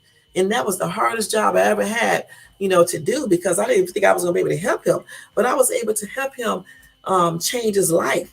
You know what I'm saying? He was doing the damn most. This dude was doing everything. Y'all think I'm lying. I was actually thinking about writing a book about everything that I experienced with this dude and just changing the names, because I have never in my life experienced what I did with this guy. And him and I was just friends. Okay, just friends, straight up friends. Of course he liked me, but he was just too damn too crazy as hell with all that. You know, I want no male whore. Okay, like I just said before, that's exactly what he is. Okay, I mean, God, when I say he had a lot of women, this is the biggest player I ever seen in my life. Okay, and he looks good to you. I ain't gonna lie. He's a nice looking dude. Got a nice body, works out and shit, all types of shit and stuff. And money wise, he was doing okay with his career because he was an actor. Okay, and he was doing the most. The whore. I mean, you name it, he was doing it. And I had to help him with all this shit. Women after women calling him and stuff, calling him on his damn phone. He had different phones too. I hate these dudes when they be having different phones, but he had different phones. And he too used to use one SIM card, put in another phone, just so much shit he was doing. And then he had this one chick. I guess it was one of his girlfriends. She was so damn stupid. It was ridiculous. I had read, because you know he was a trip. He let me read their little messages and stuff. So, and I had read one of their messages and stuff. And she was like, he needed to grow up, right? And clearly he must have got some money from her, because even though he was an actor, He still had them women giving him money too. I'm not gonna lie. I'm telling you, he was a fucking player. Okay. And this little dumbass lady was giving him money as well. And she was telling him about how he was acting and she suspected him of cheating, but she didn't know for sure. And I'm like, this is a dumbass chick. Because what you mean you don't know? The dude was doing the most. When I first met him, he tried to talk to me. But I already knew he was a fucking cheater just by looking at him. Okay? And I wasn't gonna play that little shit with him. Okay? But I told him we could be friends. He could be like my brother, I'm his sister. And so that's what we was. But the girl, I don't want to make a mistake and say her name, but the girl that he was dating, one of the girls he was dating, she act like she didn't know that he was talking to all these other women. And I'm trying to figure out how. Because I had only known him for a couple of damn days and knew he was no good. I knew that almost immediately. Hell, he lied when he met me. And then when I ratted him out, when I busted him out, that's when he started telling me about all these women and stuff like that. I mean, old, young, whatever. And the girl that he was dating, I think she was pregnant by him, but she had a miscarriage or something like that. And I was like, you was cheating on your girlfriend while she was pregnant? And he was like, yeah, make it out. You know how dudes talk. And I was like, you ought to be ashamed of yourself. And this stupid ass chick still with you? But she claims she didn't, she claims she didn't know that he was cheating. Okay, but I know, how can you not know? I didn't even know him good and know he was a cheater. And he had a lot of women, and especially being an actor, But he showed me some of their messages and I read them. And some of the dumb shit she was sending those messages, I was just shaking my head. That's why she got taken advantage of. And that's why she got used and cheated on and lied to. Because she was plainly stupid. And then she had a miscarriage, I guess. And so they didn't end up having a child or anything. But this dude has so many women, but expected to find a good ass woman. And to this day, he's still single, because the thing about it is this right here. I did help him get his life together. Now, if he went back to doing stuff, that's on him. Okay. But you cannot expect to get a good woman if you are not good yourself. Because even if you do meet a good woman, if she got any sense and she's thinking straight and she finds out about you, she's going to stop talking to you. Ain't nobody going to put up with that shit. I don't care how you look or how much money you got. And that's what I was trying to explain to him. In order to attract and keep a good woman, you need to be a decent man yourself. How can you expect to get something that you're not? You may get her for a minute, but you're not going to keep her. Because eventually she's going to get tired of your mess. Unless she just got low self-esteem and just don't think she can get nobody or whatever the case is. That's a whole nother type of story. But that's what I was telling him. You got to have yourself together. Because nobody cares about how you look. Not no real woman. We don't give a shit how good you look if you're not acting right in that mind. And so that's what I was telling him. You got to get your mind right. You got to focus. You can't be out here cheating and lying and doing the most and just being a damn user, because that's exactly what he was. And we are still friends to this day, him and I. Okay.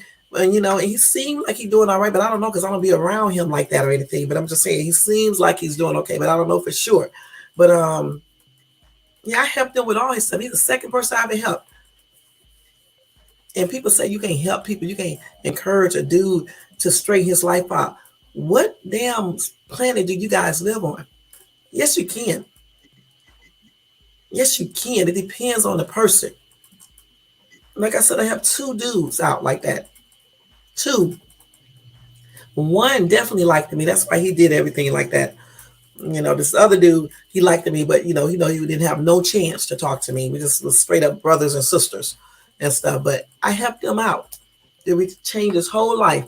the drugs, every damn thing. He was doing like, I don't know what the hell is ice. He was doing ice, all types of weird shit.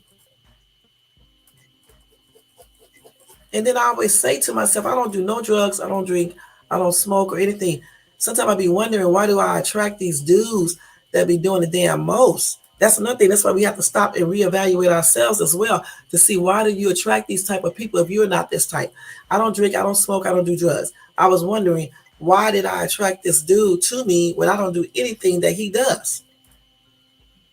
But that's why him and I could never talk, because shit, no way I was gonna put up with all that bullshit. Even though I did help him stop doing all of that, but I wasn't gonna put up with it as far as being his woman, because I'm just not, and certainly not that damn cheating. I knew this dude was nothing but a cheater. I ain't never in my life met a dude that had so many women of all different race, ages, and every damn thing. Y'all, he didn't give a damn how old he was. I mean, he didn't like no old women like that, but I'm just saying.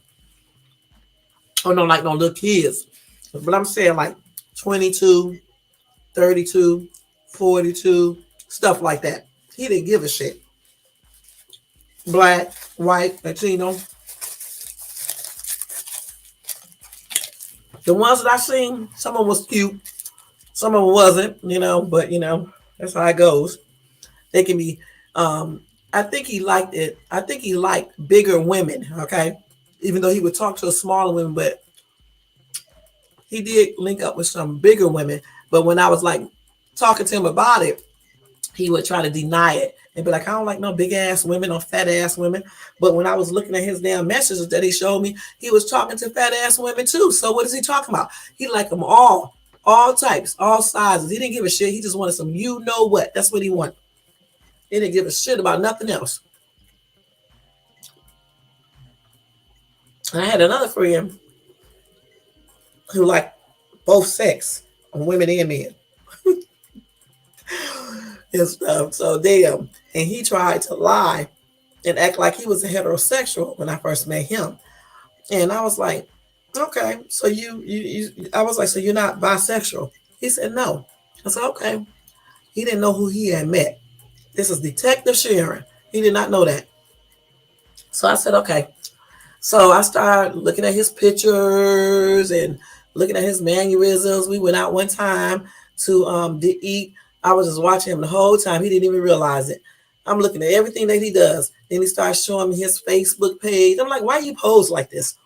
Oh, I'm just posed like this. I was like, who are you posing for? For the women. I was like, okay. Then I see all these men hitting them up along with women too, And I'm like, these men are gay, right? Or bisexual. Are they? I was like, yeah, you can't tell. He was like, I'm like, okay. Then he had told me to look at his messages on Facebook, his private messages. Some men are so crazy. I said, why you want me to look at your messages? He was like, because I just want you to see him. That's okay. So he gave me his passcode. So when he gave me his passcode, I did exactly what he told me to do. I went right in there and looked at his messages. But what he did not realize is that he didn't have a dumb woman. See, I went through there and looked through his Facebook page and went backwards, and looked at everything. And then I went through his data thing and looked at stuff that he called himself deleting. Okay. And then I went through his stuff and used, I forgot how I did it, some kind of computer type shit that somebody showed me how to do. And it decodes everything. And I saw his other messages. And that's where I saw the gay shit. Men talking to him and stuff. He responded back to them. I mean, some bisexual men as well. Not just straight up gay, but bisexual. They were still married. Some of them had girlfriends. A couple of them had just had babies. All types of weird shit. He up here posing for these men. Not just women, but men too. And so when I saw this, I don't even know why he told me to go look at his Facebook messages. Because, his DMs. Because I'm like, okay, if you got these messages, I guess he thought because he deleted it that I wouldn't see it. I don't know what he thought. And then when I went into that, he had some more pages. He didn't give me the codes or nothing to them. I just ended up finding them out. And then I got into those, and then I see other stuff that really made me know that he is bisexual. And then I called him up on the phone, and I was like, I thought you told me you was a heterosexual. He said, I am. I said, are you sure? He said, yeah. I said, I don't know about that. He was like, why? Hold on for a minute, y'all. Hold on. He was like, why? I said, because of these damn messages that I just read. What messages? I don't got no messages like that in my DM. I said, you are a damn lie, dude. You are a damn lie. And I was like, let me send you these messages. And so I sent him the messages. He sat right there on that phone and tried to deny that these were his messages. Then he was using different names and shit. And I don't know, some men are so damn dumb, it's ridiculous. You know what? What I did is, I don't know how I found out that it was him. I just cross-checked or some shit, reference checked or whatever the shit is, y'all. I told you I was like a detective. I told you that before. I went to school for law at first, law enforcement and everything. So I was using things that I learned and from other people that I learned. You know what I'm saying? And my first boyfriend was also in law enforcement. And so a lot of stuff I used to watch. You know what I'm saying? So anyway, I cross-reference checked and every damn thing else. And that's how I found his other Facebook pages out. Instagram, Facebook, YouTube, every damn thing. Okay? Everything. And got all these messages and shit. This nigga on the phone talking to men and women. I mean, just doing the damn most. He is one of the worstest people I ever talked to before in my life. Okay, come to think about it. And lying like you are a heterosexual. Now think if I was like one of these other women and be doing the most and doing everything so rapidly. No, not me. You know what I'm saying? And I'm so glad I don't. Because bisexual. They gonna talk about he didn't consider himself bisexual because he top. I almost hung up the damn phone on him when he said that. I was like, dude, you are still bisexual. I don't give a shit about if you was top on top of another person. You are still bisexual. And why are you trying to deny this? Then I'm up here reading messages, right? And you know what? This dude was carrying on with another dude like they was in a real relationship. And I was reading their messages, right? And they were talking about almost like they were getting married. And he said he was going to have a wife first, and then he would be his thing on the side. When I read that damn message, I was like, you wrote a message like this? And he tried to deny it. He was like, no, I didn't say that. I was just joking along. I was like, nobody jokes like this. Okay. I was like, what the hell are you talking about? You're writing a message like this to a dude, and you and this dude are talking back and forth. And you are planning on marrying a woman and then having this dude on the side that you can be kicking it with undercover. I was like, dude, you can get yourself effed up with somebody like me. And I'm so glad that I found out about you, because I'm not going to be entangled in no type of shit like this weirdo. So this is the surest way that I'm going to be going to jail with a felony, and you are not going to be here on this planet any longer.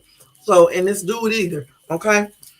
And then I end up getting into it with the dude, okay? Because and they watch them females, okay? The dude, I don't know. I think, let me see what happened. I'm trying not to say this dude's name, okay? Because the dude he was talking to has a high-ranking job, okay? And so anyway, I'm gonna keep it real with you guys. I actually threatened the dude. I was like, listen, I was like, I know you sitting around here masquerading like you are a heterosexual. That's what I told him. And I know you're not, okay? Because I already seen you in so-and-so's messages. But I'm gonna give you one or two options. That's what I told him. First of all, see, this is a long story. Look, when I was reading their messages, because they was together doing this type of shit for some years. Okay. But when the dude met me and I found out that he was not a heterosexual and that he was a bisexual, I still got pissed. And so I was pissed. And so when I seen those messages from all the other men, okay, I was like, okay, and I just went off about with him, like, why you lying? That why did you tell me you was a heterosexual and you know you was bisexual? But when I seen that other message from this dude I'm talking about and found and realized that they were in an actual relationship for years, then that's when I got pissed off for real. Cause I was like, I know good and damn well this dude ain't trying to talk to me and got a whole man on the side and he trying to talk to me like I'm some kind of fucking stupid ass woman. So I contacted the dude he was talking to. Okay. And he thought I was the dude because I went through his page because I told y'all he gave me his Facebook code passwords and stuff like that. So I pretend like I was him so I can make sure that I was correct. And so the dude was talking and talking all that bisexual shit like they do. And I finally revealed myself. I was actually talking like the dude, y'all. Can you believe it? Because I studied him and stuff, you know, how he talk and everything else. And so the dude finally realized that I wasn't, I don't know if he finally realized. I may have told him because my ass get mad. I don't give a fuck. So I think I probably told him. He was like, you can't stop him from wanting a man. I said, bitch, I'm not trying to stop him from wanting a man, but what the fuck he ain't gonna do is be trying to talk to me and be doing all this bullshit on the side and shit and talking to you and shit. And I told him I already knew all about his motherfucking ass, so he got a couple of options. He can either stop notifying and calling so and so and try to hook up with them, or either I'm going to send his family members some information and pictures and notes and every damn thing else.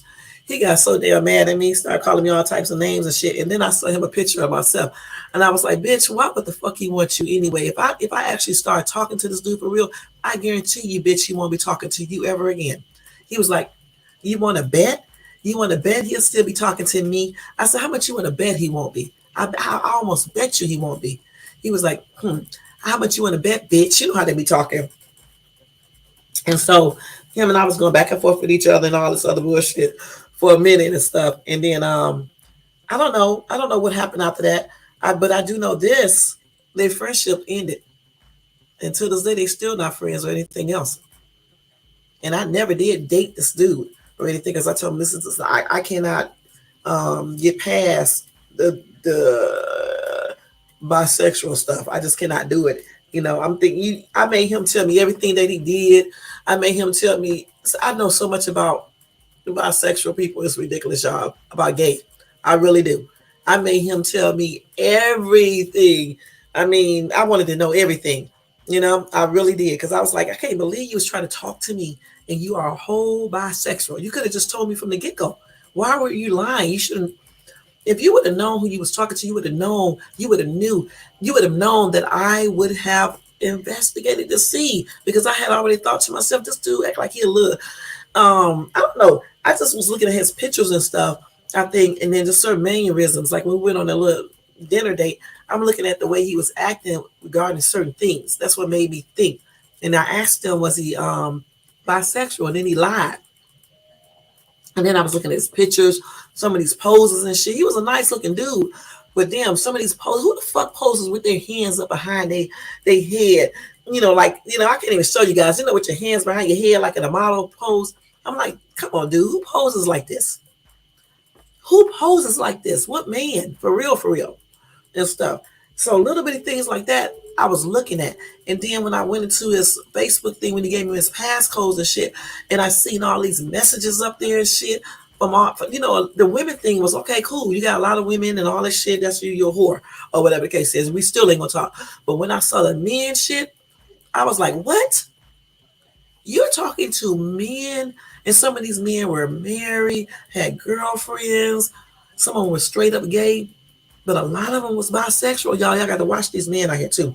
Okay, a lot of them was bisexual. And me, being like I am, you know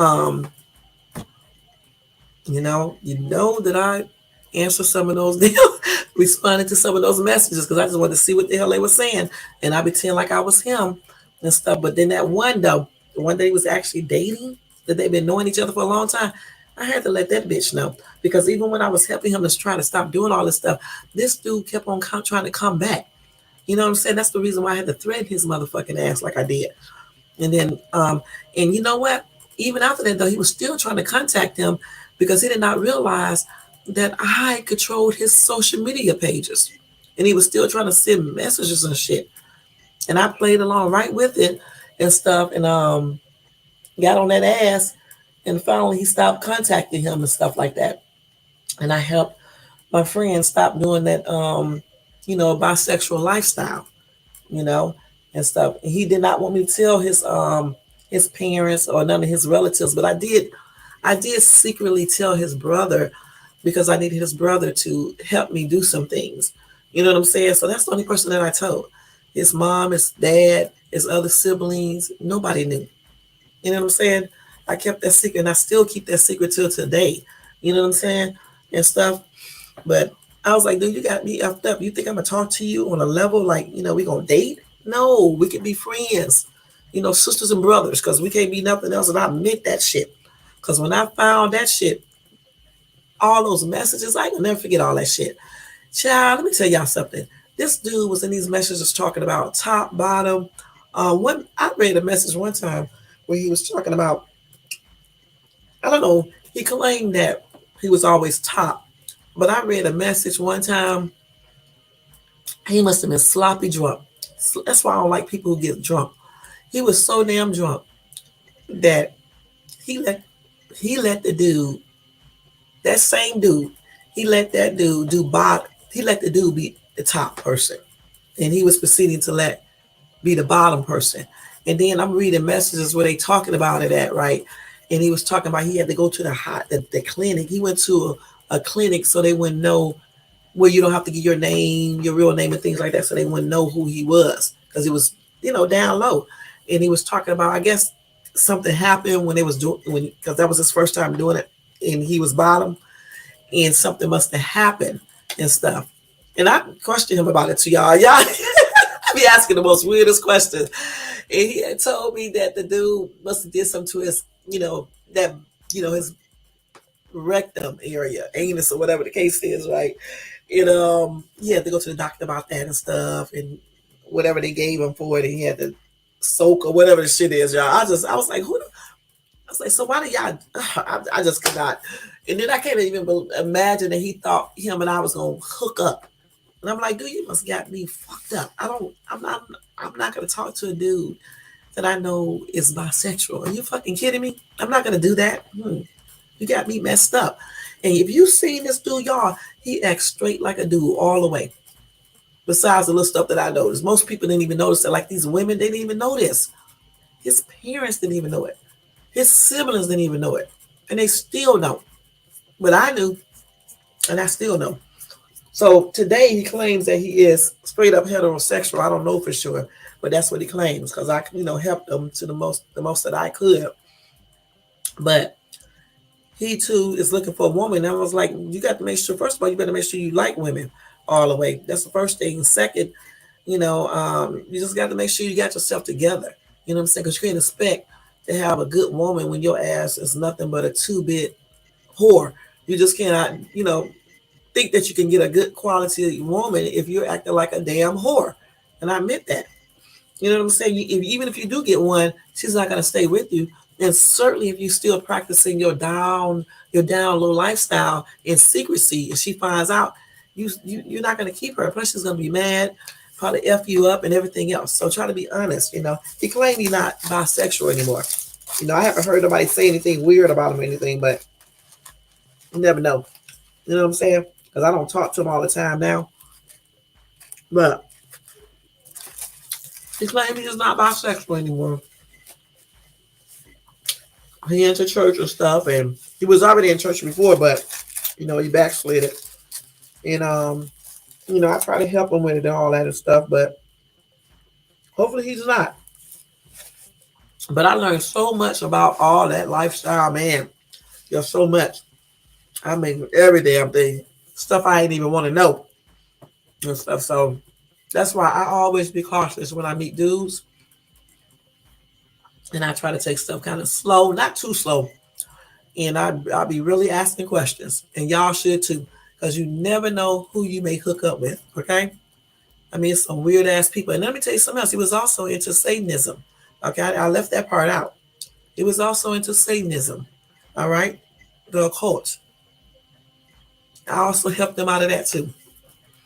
I didn't learn a whole bunch of stuff about that because I didn't want to, but I did learn some things about it and stuff. So I helped them out of that shit too. Because I'm like, how do you expect to go to heaven or anything? You are over here indulging in Satanism. Okay, that's what you're doing. And he was even on his page, he was looking into occult stuff. He was in he was in groups and stuff that deal with occult. Um, he was just doing the most, y'all. I'm not joking. And I asked him why did he get into it? I forgot what he told me. I forgot why he told me he got into it. I can't remember and stuff. But he was all confused. Doing drugs, drinking all the time, bisexuality, occultism, if that's a word, um, hanging around bad people, just doing the most. And I guess some of the people probably didn't like me because I was helping him change himself up, but nobody never tried to mess with me or anything because they probably knew I didn't play. They probably thought I was a little off or something. They knew that I did not play around. I'm just gonna be perfectly honest with you guys and stuff. But nobody never tried to mess with me or anything, so that's a good thing and stuff. And but I did help them, and that's why I was saying if I ever write a book again, I may, when I get a chance to, if I decide to write a book again, I may write a book about that entire experience and just change the names because he did say I could do it, change everything around because I don't want nobody to know who I'm talking about and stuff, and just talk about it in detail because there's a lot, y'all. It could be an actual movie, everybody be watching it. It was a hot ass mess, everything that I learned. I have never in my life learned so much stuff and seen a dude beside the other dude. But the other dude wasn't doing no gay stuff, occult stuff and shit like that. But this dude right here, he was doing it all. And I have never in my life seen no man that does so much. And that's on everything. And this is why I'm so happy that I don't be trying to be like super quick into relationships and things like that. Because in this day and time, you really do have to get to know people before you start getting with them completely. You know what I'm saying? I don't know why people be rushing into stuff anyway. That's why a lot of times they do get these people that are liars, that are cheaters, and just no damn good. You got to make sure that you get to know a person. You have to make sure that they match you. You can't be just out here just settling for any old thing because you think time is running out or because you just want a man or a woman. You just can't do that. Because I'm telling you, there's so many dudes. The dude I'm talking about, he's not the only person that pretend like he's heterosexual. There's a lot of guys that do this. I went to a bar one time, a club, by mistake. Me and my girlfriend in Atlanta, when I lived in ATL, these two guys we met. One day we was downtown by the underground. I forgot what street we was on. We was around the corner from the underground. And these two guys tricked us into this club that was like in the basement. So we go down there. I'm thinking it's a regular club. Because mind you, I didn't really go to clubs. But, me and her was tripping that night and stuff, having fun. And I go down here. It's a damn gay club. But I'm going to tell you something. It was regular guys in there. I mean, they had their little hats on, rapper guys, all types of dudes. Some of them trying to talk to me, my friend, and everything. And I was like, hell no. And it was a gay club, and we got the hell up out of there too. You know what I'm saying? Once we realized where we was at and stuff. But you'll be shocked who is bisexual. To be perfectly honest, you see regular dudes up in here. It looked like regular dudes. They were regular dudes. They just was bisexual, down low and stuff. I'll never forget that. Right down at ATL. I know the club is not there now because that was in like late 90s or let's see, that was in late 90s. Not in late 90s, it was like in 1997. Then we went to that club and shit and got tricked. That's the second time that happened to me. That was the first time. Then the second time it happened to me, I went on this date with this dude that I met on a dating site, and we went to a club. And he talking about it was a regular club because again, I don't drink, I don't smoke, I don't go to strip clubs either. Okay, and so I'm thinking it's a regular restaurant. It was so funny though. It was cute and funny. So he was like, "Let's go into this place where I made us, some reservations." I get in this damn restaurant, y'all. I'm sitting down at the table. All of a sudden, this bitch jumps up on the table and start dancing. And then my date started cracking up laughing because I'm like, what the hell? Y'all, I'm not joking. This white chick jumped up on the table, started dancing, started stripping. I'm like, I'm getting up out of here because I do not want to see no chick dance in front of me naked and stuff. He was laughing his ass off, okay? And so I think we left there because he just did that as a joke, playing around and stuff. But that was the second time that somebody tricked me into like a club type situation, and that was going on. And I'm like, please. And then one time, I went to a club with my girlfriends. Okay, I knew where I was going this day on Camden Road. I think that's Camden Road in ATL. I think that's the name of that street, or the Memorial Drive. I can't remember. It was a club on that street, right? I can't remember the name of it, but it was a famous club back then. Anyway, they had an all-meal review, and that was really my first time ever going to a strip club, y'all. I get in here, these damn dudes dancing, y'all, doing the most, man. It was doing the most, I ain't gonna lie. On the stage doing the most and shit. So one of them, I think my girlfriend was like, put some money down his underwear. I was like, I'm not putting no money down his underwear. You got me messed up. So she did it and shit. But I just sat there and looked. It was a trip, child. I ain't been back since. Okay. And I'm like, shit, I'm not finna put no money down nobody's drawers because they dancing. I'm certainly not finna get on stage with him. That's out and stuff. But they was dancing because some of them be bisexual anyway. I ain't gonna lie and stuff. But they was dancing their ass off. I ain't gonna never forget. It was an all male review. I can't remember the name of the club, but I think it was on that wasn't on Camden. What the hell am I talking about? That was Memorial Drive. Because Camden Road is on the other side of ATL, if I'm not mistaken. Like when I had my singing group, I think that was on I think Camden Road, if I'm not mistaken, was over there by that mall area. I can't remember the name of that mall because I think they changed the name of the mall now. I can't remember the name of that mall. But that's on another side of ATL. Memorial Drive is on the other side of ATL, over there by Lithonia, over there not too far from Decatur, in those areas. So it was a club off of Memorial Drive, I believe. I think that was Memorial Drive. And there was a club sitting in the plaza, and they had an all-male review, a strip club for, men. And we went to that and stuff. That's my girlfriend named Lisa. She from New York, and she had moved to ATL. And Lisa had started a daycare business and stuff. She was a damn trip, y'all. She was a trip too. She was a quiet chick, but she was a damn trip, okay, from New York and stuff. But we used to go to I can't remember that club that they used to have in ATL in Decatur. I think that was Decatur. What is the name of that damn club? I can't remember the name of the club, but anyway, we used to go to this club almost every Friday, and I was always shy, okay, the same way I am now, but even more shyer. And so, but I never picked people out that were shy though to be friends. That's kind of weird, right? So they was always kind of different than I was, you know what I'm saying? Because I didn't drink, I didn't smoke, but they would drink and smoke. I never did anything. Okay, so when I would go to these clubs, nobody would ever ask me to dance. Nobody would ever ask me to dance, y'all, because I would always be looking on. How can I say this? I never dressed sexy. Okay, I'm just gonna be perfectly honest. I never dressed sexy then. It's just like I would always dress like business. They would be like, "Girl, take them damn glasses off, please," and they would be like, "Put on a dress or something, some tight pants or something." I would never do none of that shit. Okay, and so when we go out to clubs, they would get on, even though I was nice looking, anybody gonna ask me to dance because I was too damn shy. I was too reserved and every damn thing else. So when they would be and then when the guy did come up and ask me for the dance, I would say no.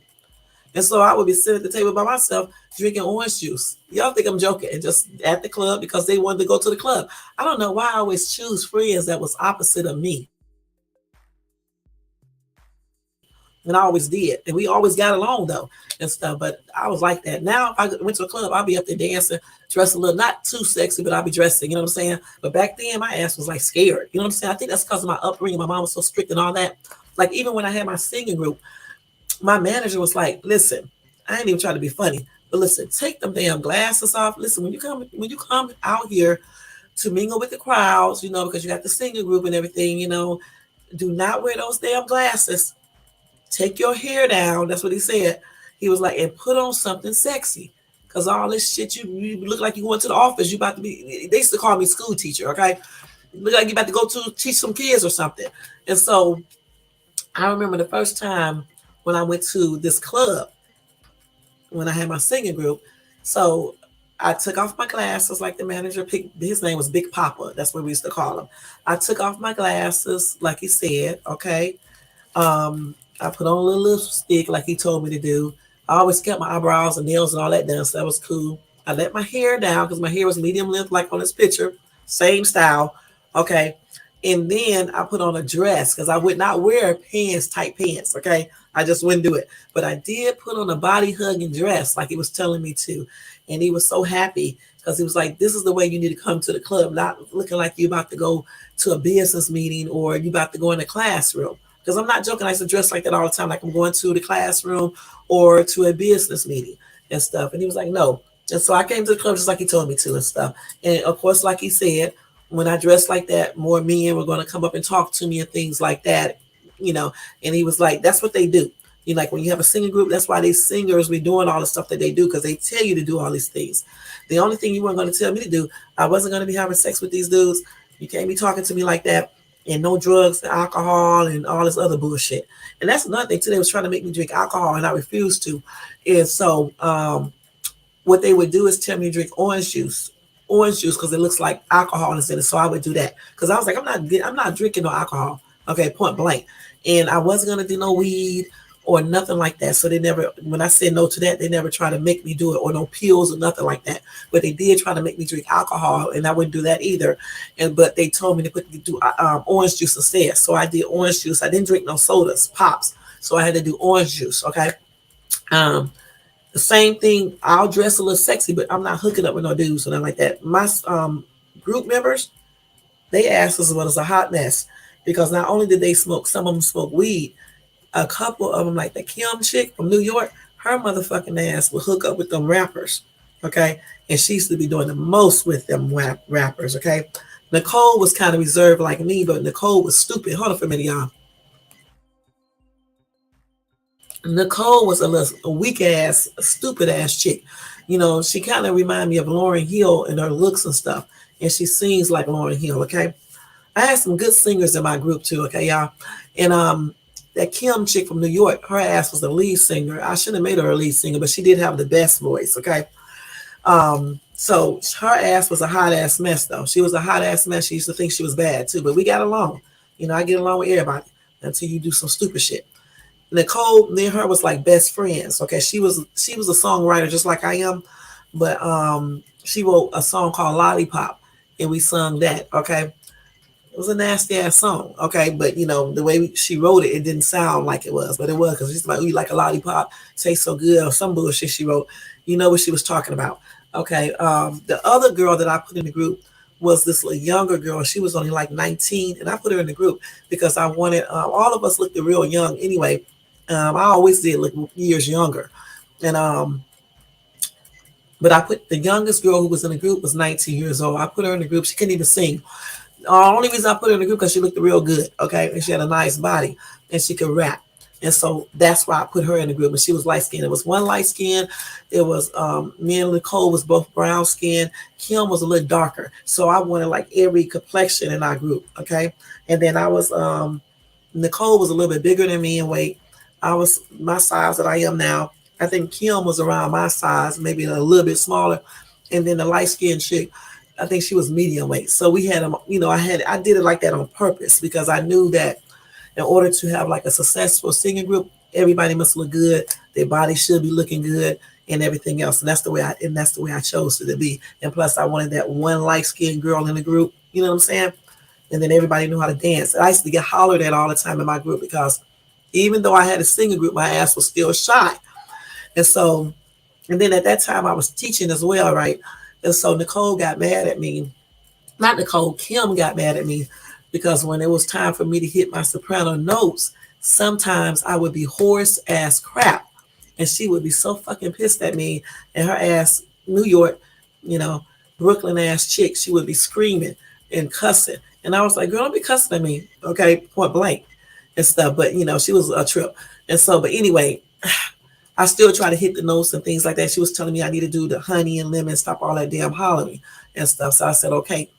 But it was so damn hard to dance and sing at the same damn time. Now I do it like it's so easy now. But back then, because I was kind of shy, it was so hard to do it. And then like one time we was in a club, I didn't know what was you know how you go in the back? What you call that? VIP section. I didn't know what really went on in the VIP section, okay? I didn't even know what it was until I had a singing group. So we went in the VIP section and the local rappers at the time was there, a couple of them, you know, the 69 Boys, even Usher and all them things like that. I never met Usher, okay? And what's his name? Lil Jon and all of them, you know, yeah, all of them was there. But I didn't meet Lil Jon either or the 69 Boys or anything else, okay? Because I was always real super shy and I always stayed out of the way. But I did go to the VIP section because they made me go to the VIP section. You got to hang in with that group and stuff. So back there in the VIP section, because I never was like these damn girls who was in my group. Nicole wasn't either. She was just stupid. That damn slut Kim was back there doing the most. They was literally having sex back there. Y'all think I'm joking. Okay. And you know what she was doing? She was doing oral sex. All right. So I had a talk with the other girls in the group. I was like, look, this bitch doing the most. Okay. We can't be going around making people think they're going to be thinking all of us do this bullshit. Okay. Y'all focus is not on key. Because see, I was always business like. All right. Always business like. I was like, y'all focus is not correct. You should be focusing on getting our group to be up there like other girl groups. Okay. Being up there like them. You know, not up here chasing out the rappers and shit, having sex. Nicole even got pregnant by a rapper. That's why I call her stupid. Okay, I was the one who had to take her to go get a, you know, I don't agree with abortions, but I'm not going to turn my back on my friend. So I'm the one who took her there to do all this stuff and picked her up and kept it a secret and all this other bullshit. She got pregnant by one of the rappers, the local rappers, and she didn't want to keep the baby. Okay, she already had 2 boys anyway. And so I was like, okay, but you need to make sure you don't be getting pregnant and use, you know, the stuff you need to use so you won't be getting pregnant and stuff. So I helped her through all of that and stuff. Kim ass was a dick sucker of the group. I'm not gonna lie. This chick was doing everything with every rapper you could ever imagine, okay? In the VIP section, that's what she was doing. The other little light-skinned girl that was 19, I don't know what the fuck she was doing. She was being off key when it comes to singing, but she looked good. She had a nice looking body, and she can dance her ass off and she can rap. So I left her in the group. I don't know if she was doing any freaky shit or anything else. I don't remember. All I remember is that whore Kim. All she was doing was fucking, excuse my language, everybody, but that's all she was doing. Having sex with every fucking rapper in Atlanta and sucking, you know what? And then she was jealous. She was jealous of me because the manager, Big Papa, used to do special shit for me. I don't know why, because like he would be giving me like $100 bills and shit for just lunch. Y'all think I'm joking, and wouldn't give the other girls none. Okay, and then I was like the manager underneath him because it was my singing group. Okay, I'm the one who founded the singing group, who made the singing group, and every damn thing else. Okay, I couldn't be a lead singer because my voice was okay. It was never like really good because I always hollered all the time and, you know, doing the most of my voice. And I keep it real. Okay, when I picked out my girls in my group, I already know how I sing. Okay, I cannot be no lead singer. So I had to get somebody who can really sing. And that's why I chose Kim.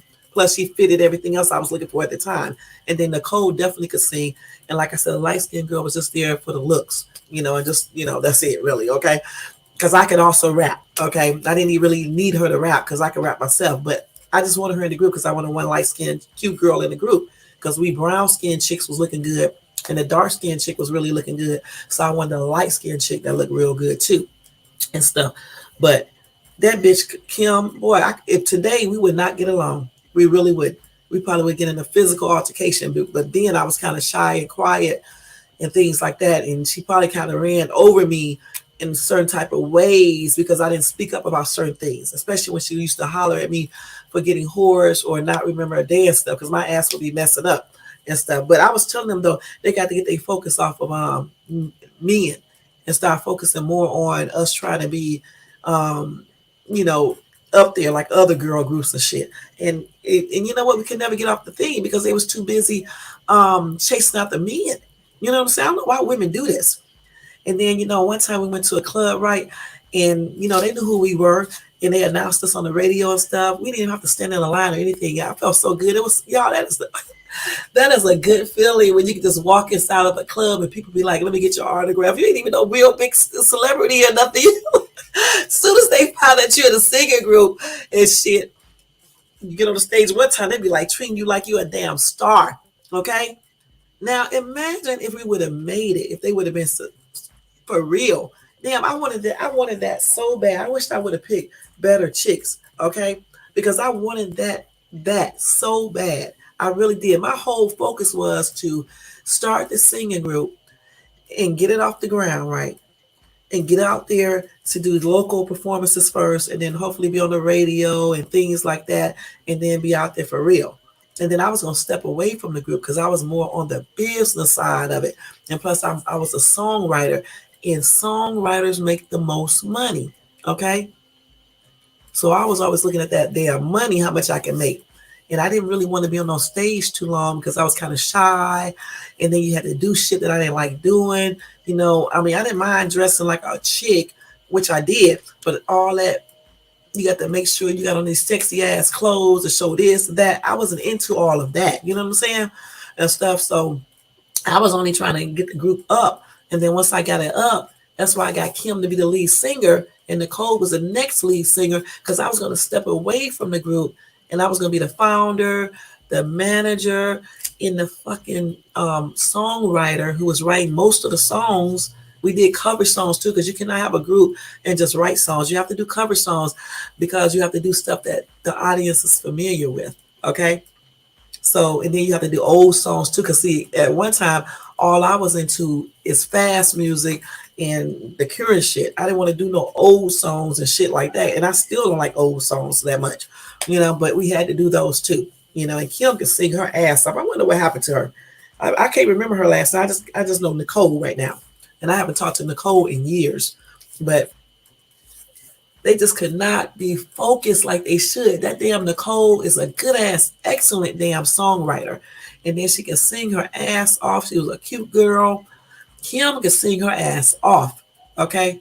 She got a good range, good pitch, every damn thing. And I don't understand why some Black women just don't be focused. They be focusing on the wrong damn thing. They kind of piss me off at that group. And our group lasted about a good year and a half before I just fucking just stopped doing it. Okay, I just stopped it because all them dick rumors, that girl was up there sucking all these rap artists' penises and shit and hooking up with them. I'm talking about Kim just doing the most. And I was like, you know what? I'm tired of this. You know, I mean, they're not focusing. Nicole getting pregnant and shit, acting stupid. And she talking about she want to move back to Florida. I'm like, girl, y'all ain't even serious. For real, y'all not serious. And then they was getting jealous about Big Papa because, like I said, he was giving me $100 to go for lunch. You know, I don't know if his fat ass liked me or not because I don't like big dudes, so it wasn't gonna work for me. And plus, he had a bunch of women too. He had a bunch of women. We went to a photo shoot. We didn't ever get a chance to do a photo shoot, but we went to one, and we're about a local rapper. He was doing a photo shoot for an album cover or something, and they used Papa One Lambo to do it in, and that's nothing too. He let me drive that, and the girls got pissed. Okay, I drove it just one time, and they got pissed because he didn't let them drive it, so they got pissed about that. I don't know if Nicole did, but I know Kim did. And then, like I said, he kept on giving me all this money. That dude used to have a lot of money. I ain't gonna lie. I don't know if he was doing like selling drugs on the side or what, but this dude used to have so much damn money. Papa One. I wonder what happened to him too. You know. Because I mean, he had a Lambo, all types of fucking luxury cars and shit. And then he always had a bunch of money. I ain't talking about no little money. He used to have stacks. You know what I'm saying? And like I'd be like, I need lunch money because he was the manager, so he would have to give us money anyway. But he used to give me hundreds and shit. Like $100 bill all the damn time, and told me to keep the change. So I was like, okay, and stuff. So they was jealous about that because I think they thought that he liked me, but I don't know. But I know one damn thing. If I was going to change our group name too, because when we first had our group, I gave our group name Versatile. I knew that was going to change. Okay, and I picked that name because we did R&B, and then we could do rap too, and that's why I called our group that. But Papa One was already talking about changing our group name to something else, but we never got a chance to do it because these girls was doing too much whoring around. That's what they was doing. Too much whoring around. They couldn't be focused or anything. And like when you do performances at clubs and stuff, back then they was paying you by how many cover songs you do. You can do one original song if you like, but you basically have to do a lot of cover songs first to get the audience to watch you. And then you can pop in one of your songs and stuff. And then they pay you according to how many cover songs you do. And then you have to split all that money with all your group and whatever else and stuff like that. So that's how they pay. You can make pretty good money though if you're a local artist and you're going around within your state or maybe the next ascending states and stuff like that. You don't even have to be big to make a lot of money.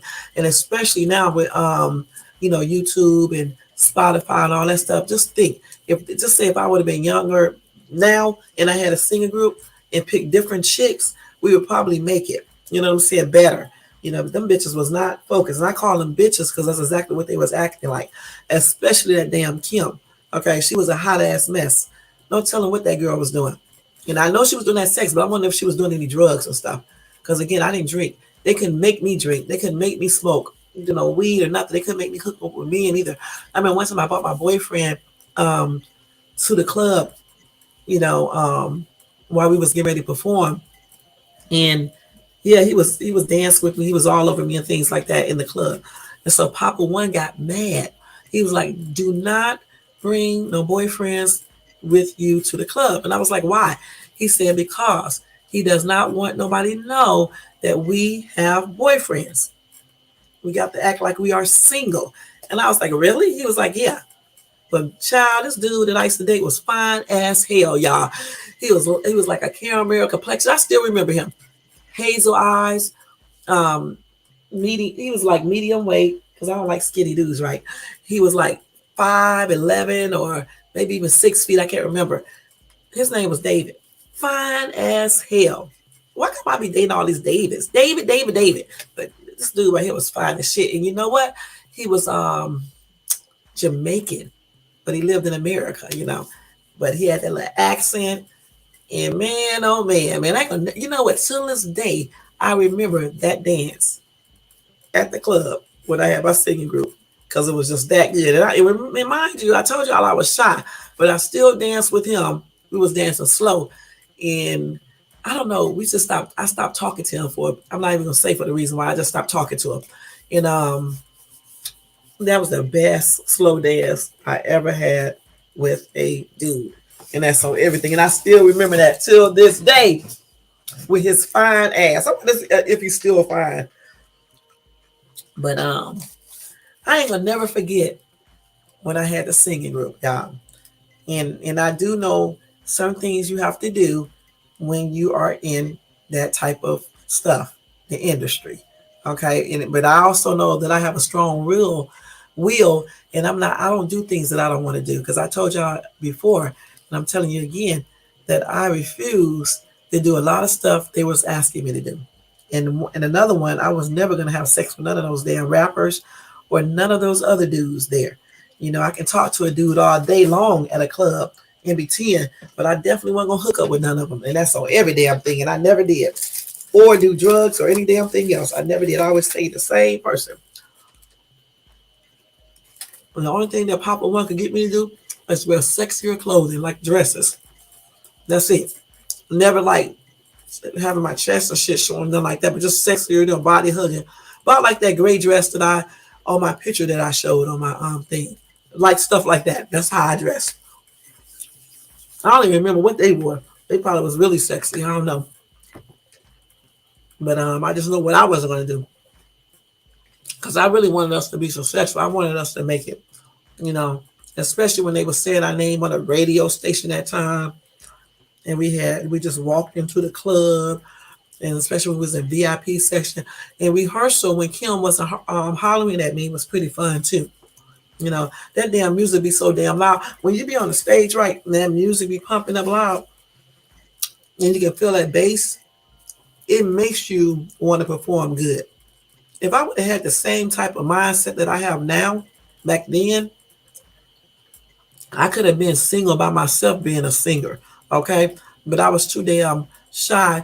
Um, I didn't have a lot of confidence back then because, like, even when I be doing TikTok videos now and stuff, and I be pretending to sing and shit, even when I do be singing for real, I be totally different than I was back when I had my singing group.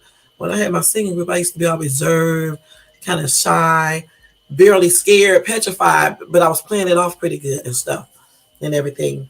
But if I would have been like I am now, first of all, I would have got rid of those bitches and got some more girls, and we would have probably made it and stuff. So would have. These damn girls, man, we could have had so much money. I could have just choked the shit out of them and stuff. We could have had so much money. And then the way that girl Nicole writes better than I when it comes to song lyrics. That song she made called Lollipop. A couple of years later, he'd go Lil Wayne, lick lick lick lick lick lick lollipop. Here go a song just like that. And then like even when I had when my daughter had a little singing group called 2AK. That was the name of her singing group, 2AK. 2AK. B2K came out a couple of years later. But my daughter had a singing group called 2AK. Well, she didn't really, I was trying to form one with her. It didn't work out because these kids don't know how to act for real. And I had wrote a song for their group, you know, I called Puppy Love or some junk and stuff that they was going to perform if they could have, you know, acted right. And then I wrote a song for my group called, well, I didn't write it for the group. I actually just wrote a song. They didn't want to do it because I don't think they really liked it. It was called Get Your Groove On. And later on, Missy Elliott wrote that song. She wrote a song that's used something similar to what I say and Get Your Groove On or something like that. And anytime I hear somebody say something like that at a record, I always think about the song that I wrote. But on my song, I had a Nigerian dude do the rap. Okay. And that day I wish I still had it because I would play it for y'all. His ass laid that song out. Okay. And I can't do his part. All I can do is a hook. You know, my part. Get your groove on, get your groove on. You better get up and get your groove on. Okay. I kept on saying stuff like that. And then he came in with his little rap and shit. He was jamming. I don't know what the hell he was saying because he was speaking his language, but he was jamming. Just think.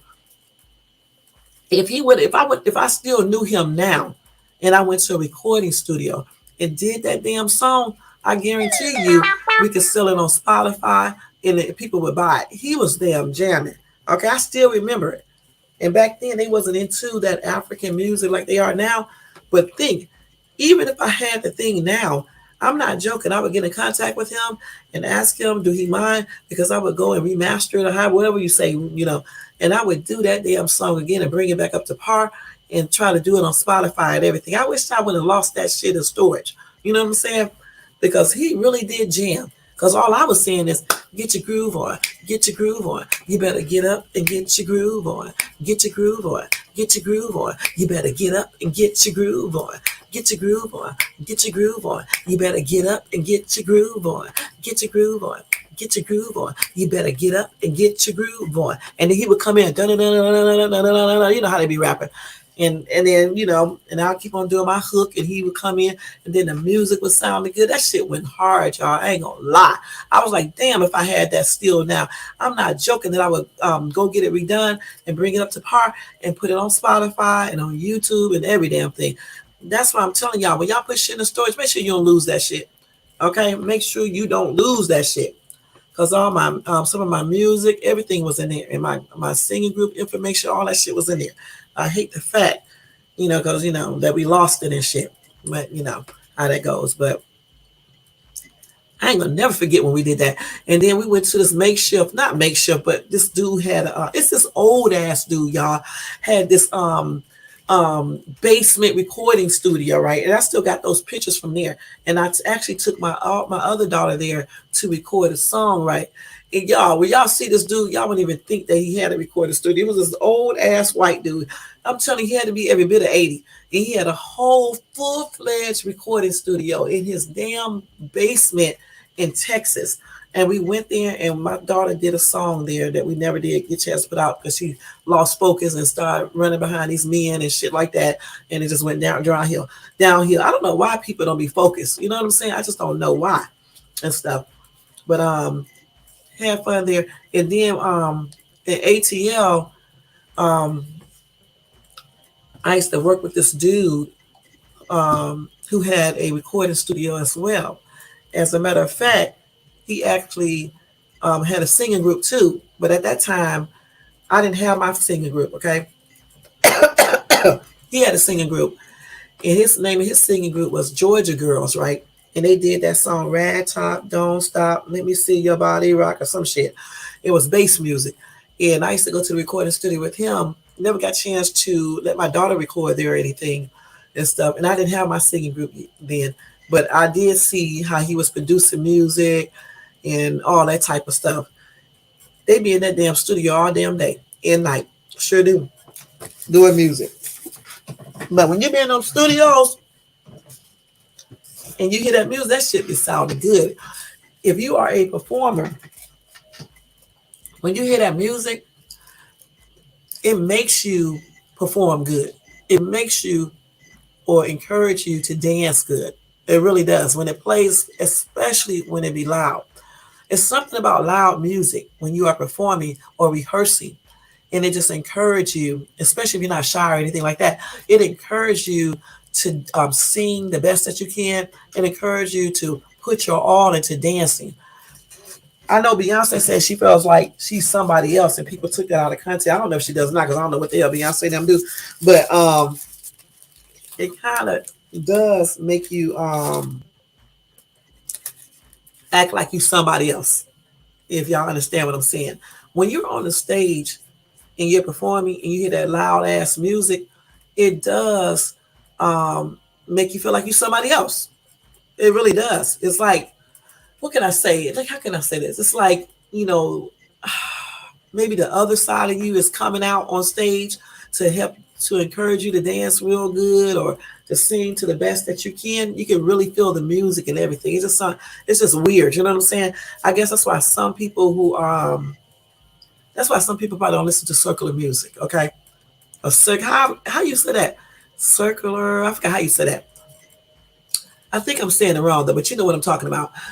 That's why some people don't listen to that type of music because I really do believe that sometimes certain music can get into your system and encourage you to do weird things. You know what I'm saying? So that's why I don't listen to certain type of music either. Okay, because like for real, when you're on that stage and you're performing and you hear this music be all loud in your ears, it do encourage you to do the best that you can and to really feel the music and get into the music. And so if you're singing some good type of music, that's a good thing. But if you're singing music where you tell me I want to kill somebody, I want to go fuck everybody in the world and things like that, that's why a lot of people be doing all this weird shit. For real, for real. And I'm telling you this because I was on the stage. I had my little singing group and stuff. And we did get a chance to experience some things. We get a chance to experience a lot of things, but we got a chance to experience some things. And I can tell you firsthand, a lot of stuff that they be saying about the music industry is true. Especially when they be talking about they be wanting you to do certain things and they be trying to make you do it because they really do. And if people offering you money and stuff, for some people it's hard for them to turn that down and stuff. You know what I'm saying? They would do anything for that damn money and success. You know what I'm saying? Some people will. Shit, them girls was doing that, and we wasn't even getting a whole bunch of money like that yet. We sure wasn't. Just imagine if we were, what they would have did. Because like I said, Kim was doing the most with her little nasty ass. She was doing the most and stuff. And then Nicole was just stupid. Nicole wasn't a slut. She just was stupid, just falling for these dudes That was no damn good. Like up in this damn title, she was following for dudes that were very deceitful. Just no damn good. I didn't talk to no damn body. I didn't talk to shit. I mean, I mingle with people like Papa One was telling me to, but shit, you wouldn't get my number, and we weren't linking up. We weren't doing anything. That's out. Only person I talked to was David, a dude that I didn't even meet. Nowhere near them. You know what I'm saying? David was professional, a grown ass man, professional, in every damn thing. You know what I'm saying? So I didn't wasn't doing what them girls was doing. They was doing the most. I don't remember nothing a light skinned girl was doing. I don't think she was whorish or anything. I think she was cool. I think she just didn't have no real talent. I don't know why the fuck I picked her out. Really, I just picked her out because she was cute. Because she didn't really have no damn talent. The girl couldn't even rap that good. She was just a cute little girl for all the dudes that like light skinned chicks. I got her just because of that reason. And my ass was business smart because I'm like, shit, everybody don't like dark skinned chicks. Everybody don't like brown skinned chicks. Just like everybody don't like light skinned chicks. So look, I'm gonna get a light skinned chick. I'm gonna get a darker skinned chick. I'm gonna get a brown skin. So me and Nicole are just straight up brown. Kim was darker, and then a darker brown, and then I forgot that girl's name. I don't know if her name was Joanne or some shit. I don't know what her name was. See, she was just, you don't even remember her name. You know what I'm saying? That's because she didn't do shit, but look good. Anyway, I said, let me get the light skinned chick, the little younger light skinned chick, just for the people who like that. My ass was smart as shit when it came to all that type of stuff. I put our asses together. Y'all, when we had the interviews, y'all, man, I laughed my ass off at the interviews secretly. Okay, because some of these people know they cannot damn sing. Okay, why are you auditioning for my group when your ass cannot even carry a note? Okay, I mean, damn, I had this one chick. First of all, her fucking place was fucking disgusting and nasty. Okay, and then she gonna get her stupid ass up here. Her look was okay. Okay, but damn, girl, she cannot sing. I'm like, sing whatever you want to sing. I'm trying my best not to laugh. It is hard as hell trying not to laugh at people. I'm gonna be perfectly honest.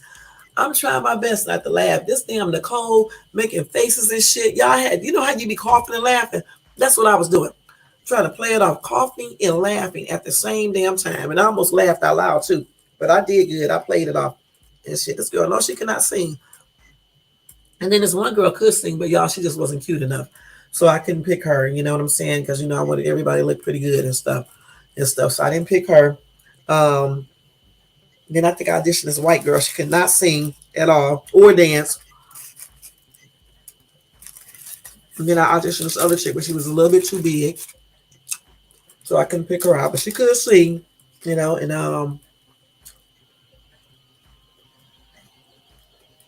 then like I said, I met the light skinned girl. Nicole was like, this girl can't sing. And I was like, okay, Nicole, I know she can't sing, but we call Nicole Nikki for short. So I was like, okay, Nikki, but I just want to pick her because she's, I wanted one light skinned girl, and then she was cute, super cute. Then I was like, okay, she can rap a little bit, so she just be one of the backup singers, and as long as she can carry a note, stay in harmony and all this type of shit, she'll be cool. And then I was like, she can dance pretty good, she look good, and she can rap a little bit. And so that was gonna be her job, and that was it. And stuff. But I don't remember her doing those slutty activities though. I don't remember. I think she got mad though. If I can remember, I think she got mad about something. I don't know. It's one girl I had in the group. I put her out the group though. I don't know why I put her out the group. I can't remember, but I don't know what happened. But I put her out the group, and she was pissed at me for at me and Nicole because I think we did it in a weird type of way. Remember we was younger back then too. I don't think I did it like in a real professional way. I think I did some bullshit to get rid of her, and she just got mad at us and things like that. I also had all the girls sign contracts and shit. Y'all, my ass know I be smart.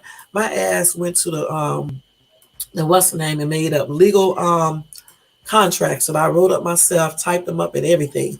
And I had them girls sign all that shit. We did a non-disclosure agreements, all types of shit.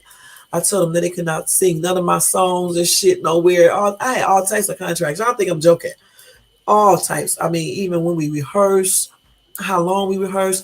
And that was a trip because I used to get off work at 6 p.m. and then I had to be at rehearsal at like 6:30 or 7 o'clock. And y'all, we rehearsed all the way up until like 2 or 3 o'clock in the morning. And then I had to go home, get a couple hours of sleep, and get up and go to work at 6 o'clock in the morning. And you wonder why I have hypertension. And that's what I used to do. It's hard being a singer, recording artist, especially if you have children or if you have to work or something like that. It's hard. That's why I don't know why people say it's an easy job. No, it's not. It's very hard. All that damn rehearsing and shit, and then you have to go over the same damn line. Like when you be acting, you have to go over the same damn verse over and over and over again until you get it right. And then, like I said, doing the dance moves with it is hard and shit. And you got to keep on going over that shit over and over. So Kim was in charge of all that. And she was kind of hardcore when it came to all that singing, being on pitch, singing loud enough, hitting the right notes, singing soprano. I'm a soprano, and I do soprano and alto and stuff. So, when they expect you to do soprano, you have to do it. And sometimes I ask us to be hoarse. Not like I be now. I be really hoarse now and stuff. But yeah, she used to be strict when it came to that. She didn't play. She used to cuss my ass out too. She sure did. And you know what? It was my group, and I basically didn't really say anything because she really was right though. Because my ass used to be doing the most with my voice, and I never did that honey shit, and I never did it. And then I had a vocal coach too, who used to try to teach me, how the vocal coach, they're teaching you how to do certain things and all that and stuff. So I had a vocal coach and stuff like that. But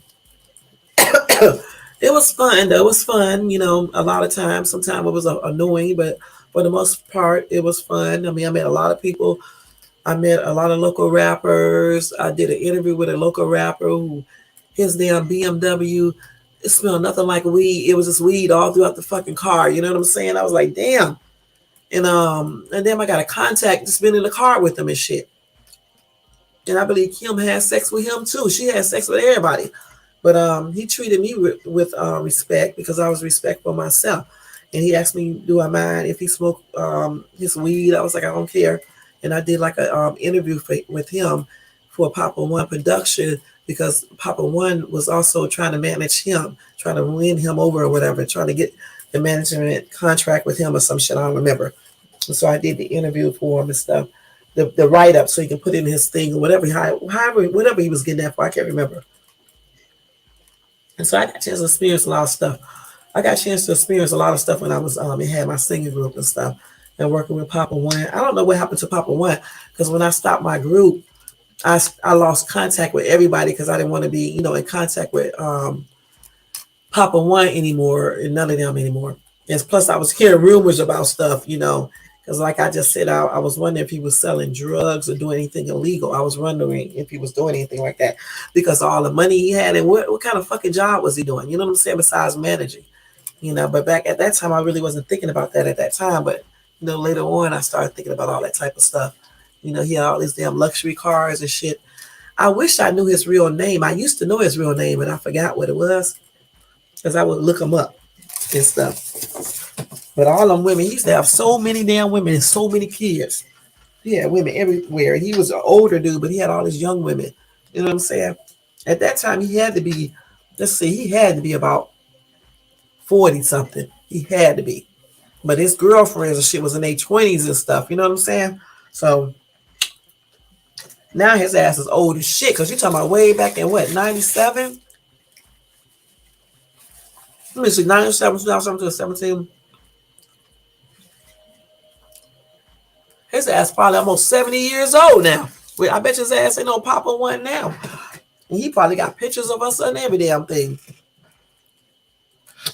I bet he does got pictures. I wish I had them so I can see them and stuff. Because we did a photo shoot for our things for the clubs and stuff, So he probably got all that shit. I wish I knew his real name, could remember it, because I definitely would look him up and see if he got it and shit. If he ain't in a prison or some damn where else, because I don't know what Papa One was doing. But if anybody see this video and they lived in ATL back in 97, 96, and y'all know who I'm talking about, hit me up. Papa One. He used to be out on Camilton Road. I think that's Camilton Road over there. I forgot the name of that club we used to go to too. I can't remember the name of it now.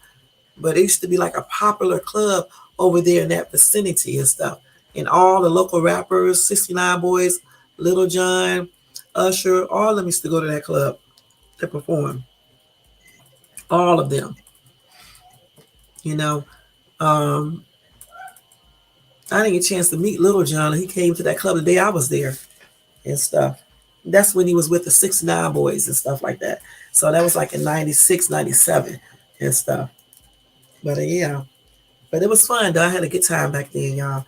And it just goes back to my topic again, where when I say, even back then, I used to see a lot of stuff happening with women, and like with Nicole, try to every damn dude she choose to hook up with, he was always the same type, one that's cheating, lying, and just no damn good. And then she ended up getting pregnant by one of these dudes and stuff.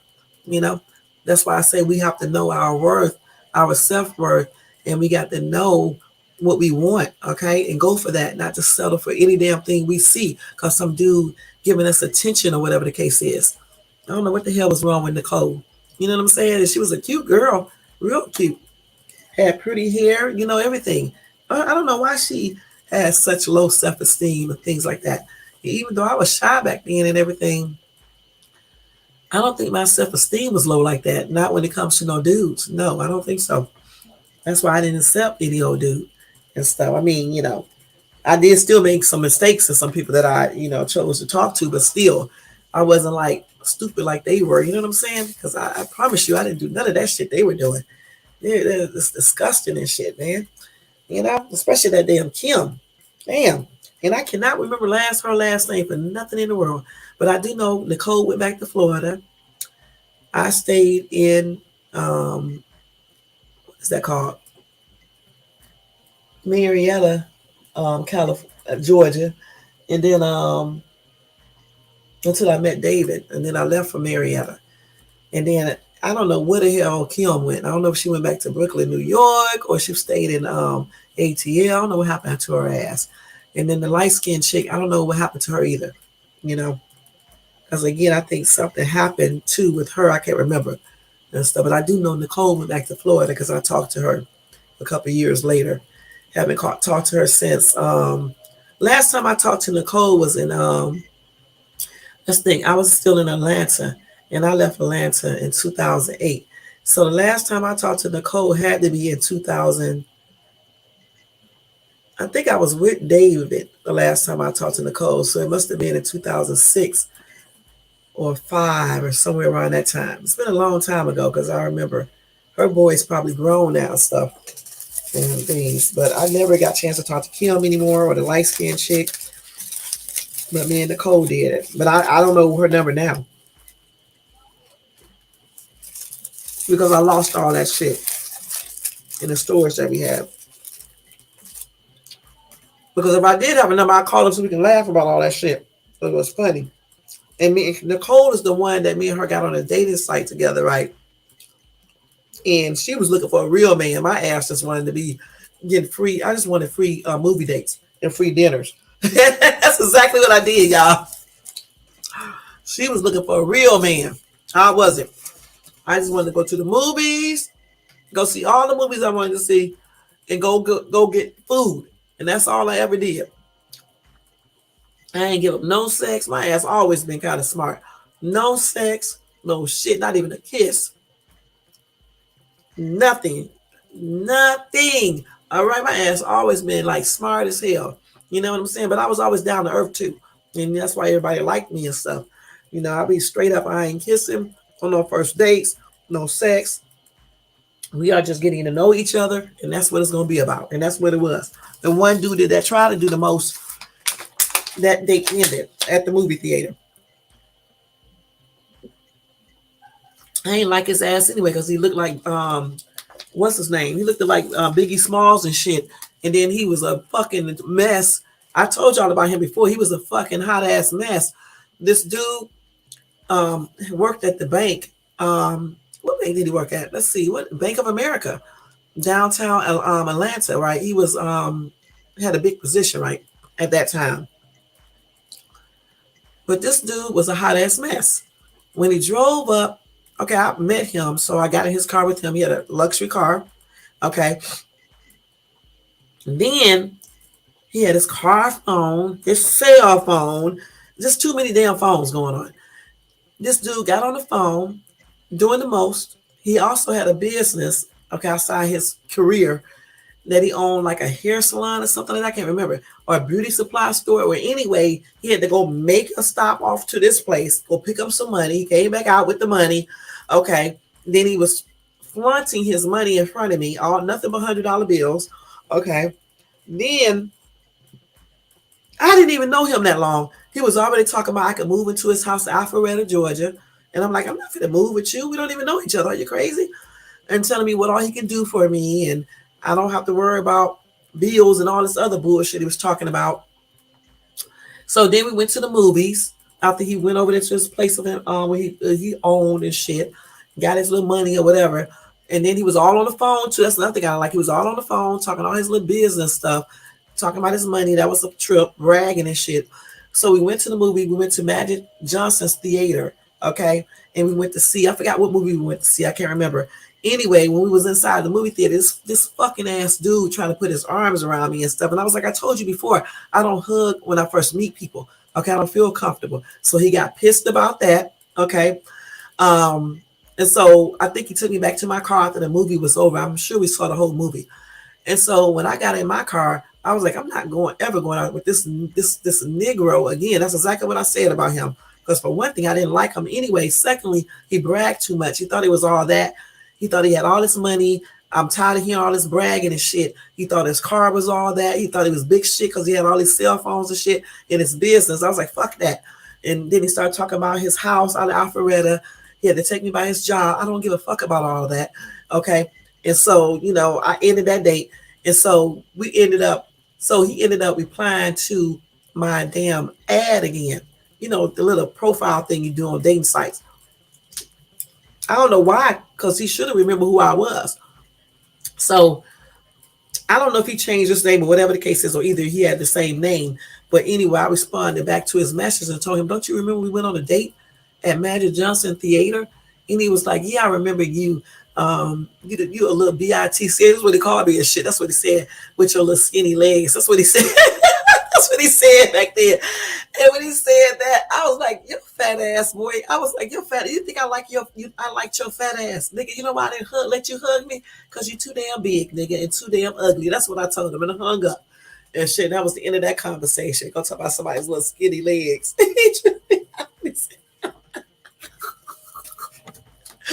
But you was trying to hug on these skinny legs, though. That's what I said to his fat ass with his steak in there. I can tell you, I said some other stuff to him too, but I don't want to say it because y'all may be like, okay. But he got so damn mad with his stupid ass. And that was it from him. But I can never forget that date in my life. This other guy I had met, right? And we went on a date, just to eat. That's it. And because one thing about me, when I went on these little dates and shit, or this date site, my ass would never go to nobody's house. I didn't tell nobody where I live at. I didn't give them my phone number. I gave them my damn cell phone number. I was a big ass liar back then too, because my ass would not tell people where I live for nothing in the world. Even if you followed me, I would pretend like I lived in a whole different apartment complex. I would go inside the apartment, in the hallway, and go up to the second level and look out the window and wait till that person leave, and then go back and get in my car and leave. That's the type of shit I used to do. Okay. It was a damn nice to have, because Nicole cracking up when I told her I was doing that type of stuff. And so anyway, I went out with this other dude on a lunch date. Okay. And all this dude did was sing. But he could sing. But damn, I'm like, damn, dude, are you going to do a concert? Because he went from song to song right there in that damn restaurant. Y'all think I'm joking. He did all the Luther Vandross songs just about. I'm like, I wish this damn Negro would shut up. Okay, because he did song after song. I felt like I was at a fucking concert. Okay, but he could sing. He could sing his ass off. I thought he was a little gay or something too, but I ain't gonna lie. But he could sing his ass off. Light-skinned dude, tall. I didn't like him though, because he was too tall. He was like a little bit bigger than I wanted him to be. And then all that damn singing was getting on my nerves. Even though he had a real good voice, he just was doing too much. Okay, so we didn't go on another date at all. Period. Then I ain't gonna never forget the overall guy. I told y'all about him before. I just stood his ass up because he lied.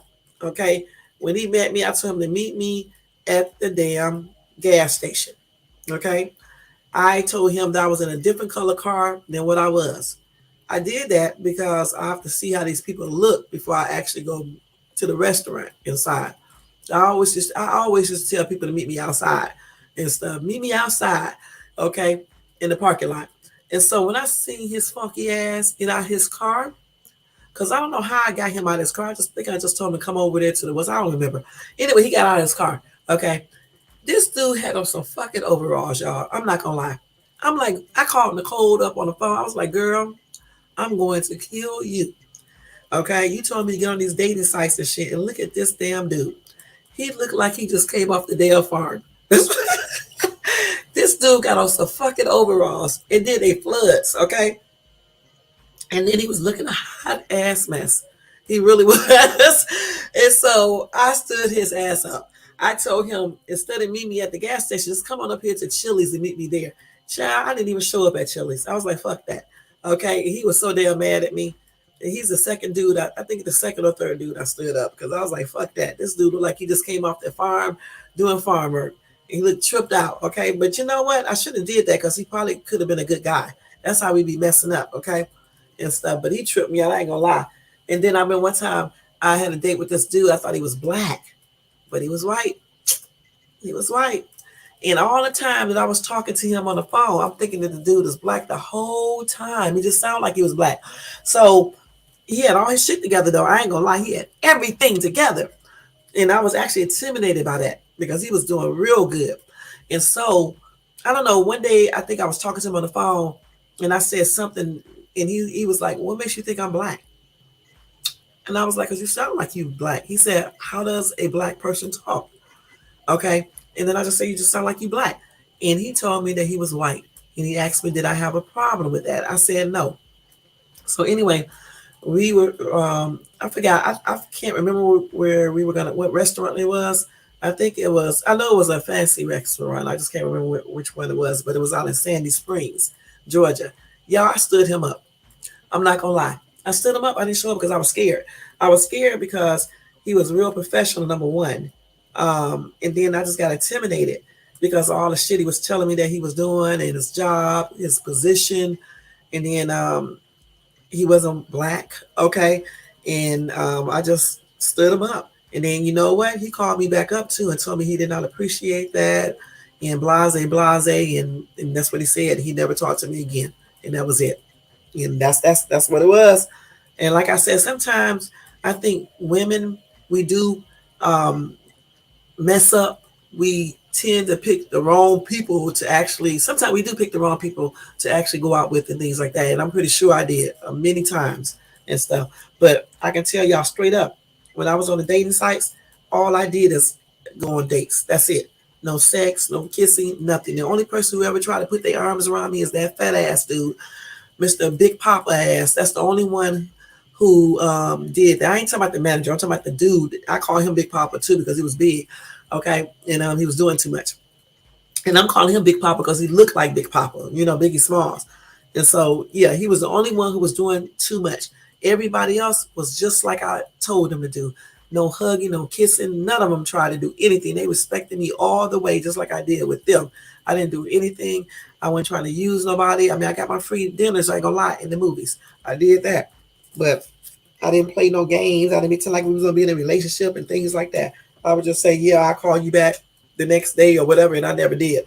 And I would just choose somebody else. It was just a game for me any damn way, I'm perfectly honest, until I met David and stuff, And we met at Applebee's. And he laughed his ass off because when I pulled up in my little car, I don't know if I went in the restaurant and met him, but I know he walked me back out to my car after dinner. And that's when he was laughing at my car. Okay. He was laughing at my car. And then he was laughing at the fact that I had like my steering wheel was so damn greasy from all that damn Vaseline I be putting on my hands. And then he looked at the back seat. He seen all that damn paperwork that I had back there, because when I used to go work, because at that time I was working at the telephone company, and I used to carry my songwriting stuff with me, because I would, like, on my downtime, I would be writing my music for my singing group and stuff. And so he was laughing about all that shit in my car. Okay, and then the greasy steering wheel, not the car itself, but the grease on the steering wheel for my hands, and then all the shit that I had in my back seat and stuff. And at that time, he had rented a luxury car. He had told me straight off the back that wasn't his car, that he was leasing it to go out of town and stuff like that, and do whatever else he had to do and stuff like that. He was upfront and stuff. And I ended up talking to him. That was the only person I ended up talking to for real, for real. And that was it. He didn't smoke, he didn't drink, he didn't do drugs. So I was happy about that, you know. And he had one child. I was happy about that too, because I didn't want no dude that had a bunch of kids either, or anything like that. Because like dudes didn't like women with a bunch of kids. Well, I didn't like men with a bunch of kids. You know what I'm saying? Just like I ain't like whorish men. Okay. Or men who was drinking too much, or certainly not doing drugs and shit and stuff. So David fitted all those criteria and stuff and everything. So yeah, that's how we ended up talking and stuff. And I met him on a dating site and stuff. So when people say you can't meet nobody on a dating site, that's why I laugh when they say that. You can, just like you can meet somebody online and you can develop good friendships, or you can develop a relationship. It just all depends on you and stuff, you know. And the thing I have to say before I get ready to get off this live, because we've been on here for 3 hours, the thing that I can say is that, when I lived in ATL, I had a lot of good times there, especially when I was single. I had a lot of good times when I was single. Even my singing group was fun. I'm glad I got a chance to experience, somewhat living out my little fantasy of having a singing group. Because even though we didn't get a chance to reach the successes that I wanted to reach, I still was able to live out the fantasy that I had since I was a little girl, to have a singing group. I always wanted to be in a singing group. I wanted to be a professional singer, but I was just too shy. So that's why I got the group, because I could always do something on stage if it was other people up there with me. So I'm so happy. And I say that I was blessed because I got the chance to experience that. And I did not do none of these weird things that some of my group members were doing, and other females that got into the music industry. I didn't do none of that stuff. And I'm happy that I was always like, even though I was shy, I still always was like a strong person, and I always had like a strong will, and you couldn't make me do things. You see what I'm saying? If I didn't want to do it. And then I also got a chance to live in the states that I wanted to, because when I lived in Cleveland, I knew I wasn't going to stay in Cleveland. I always wanted to move to Los Angeles. Okay. So, and then my other choice was New York and ATL. So I ended up moving to Atlanta, staying there for a long time. Then I got a chance to move to Texas. That wasn't my choice. That was David's choice. And then out here, where I always wanted to live since I was like 11 years old, when I started writing. I've been writing since I was 11 years old, y'all. I wrote my first play at 12 years old, called Love, Hate, Marriage, and Divorce. 12 years old, writing a whole a whole play, 500 pages long. And then I started writing a lot of song lyrics, and then screenplays. And then I wrote my little novella with my daughters. And then I did greeting card greetings, just a lot of stuff. I know how to write all that stuff and stuff. So when I figured that I was too shy to be a singer, I leaned more toward just writing, just writing stuff. And my goal back then was to become a playwright. But again, that shyness and shit stopped me from doing so many things. That's why I'm so glad that my kids are not shy like that. And I'm so glad, that I got out of that shyness like I was back then. And this is why I encourage other people, if they are shy, don't be too shy, and don't let that get into your way of accomplishing your goals. You know what I'm saying? Because I did, couldn't do the medical stuff because I was shy. Couldn't do the singing stuff by myself because I was shy. The acting stuff. When I first moved out here, I had somebody offer me a part, and I turned it down because I was too damn scared to audition. And he was like, "You shouldn't be scared like that." I was like, I'm not going to be able to do it. And you know what I'm saying? He was like, "Yes, you can do it." I told him I'm not going to be able to do it because I'll get up there and act like I can do it and stuff. And then when that camera come on, I'm going to mess up. And he was like, why? He was asking me, why was I shy? He was like, not an ugly woman. You're attractive. Why are you shy? I told him I did not know. You know what I'm saying? Maybe because how my mom raised me and stuff, she was so strict. That's probably why, and stuff and the things that she had did, but it didn't matter that I was nice looking or anything. Please, I didn't care about that. I still would be scared to get on stage and on TV and recording, and people staring. So that's the reason why I couldn't be an actress. And then I would forget the lines. Okay. I told y'all that story when I was singing in church one time. And at first, my butt was singing good. And then as soon as I started realizing and thinking about people staring, I'm not gonna lie, I ain't gonna never forget that. My whole entire voice started trembling. And I know if I wasn't in church, those people would have been laughing. I know some of these people were laughing on the inside because hell, when I think about it now, I be laughing and stuff. But I ain't lying. I was singing El Shaddai, and I'm not gonna lie. I was like, my voice was doing all like that, shaking and stuff. My lips was shaking. My whole body was shaking. Okay, I was like terrified. It was since that day I ain't never sung on stage by myself ever again, and that's on everything. And I've been in choirs and all types of stuff, even in plays and shit. I'm never singing on stage again by myself. Damn, that was a trip. And I did. And I was 19 years old when I did that. And until this day, I still remember. So, so it don't. People be thinking it's not even about looks. You can look good as hell and still be shy and don't want to be on camera. Okay, and that's what I was telling the dude when I got here, the producer. I was like, I don't care. I can't do it. Okay, and he was like, even if somebody offer you a lot of money, you still can't do it. I told him I couldn't do it at that time. Now, at this time, if somebody were to offer me something, I'd be trying to do it. Okay, I really would be. And at that time, he was like, he had asked me my age, and I usually don't tell nobody my age, but I did have to tell him, and he could not believe it. He thought I was years younger. He was like, you know what? You can still be an actress. You know that, right? And I was like, really? He said, yeah. He said, because you still look very young and everything. And he said, Hollywood is looking for um, more black actresses.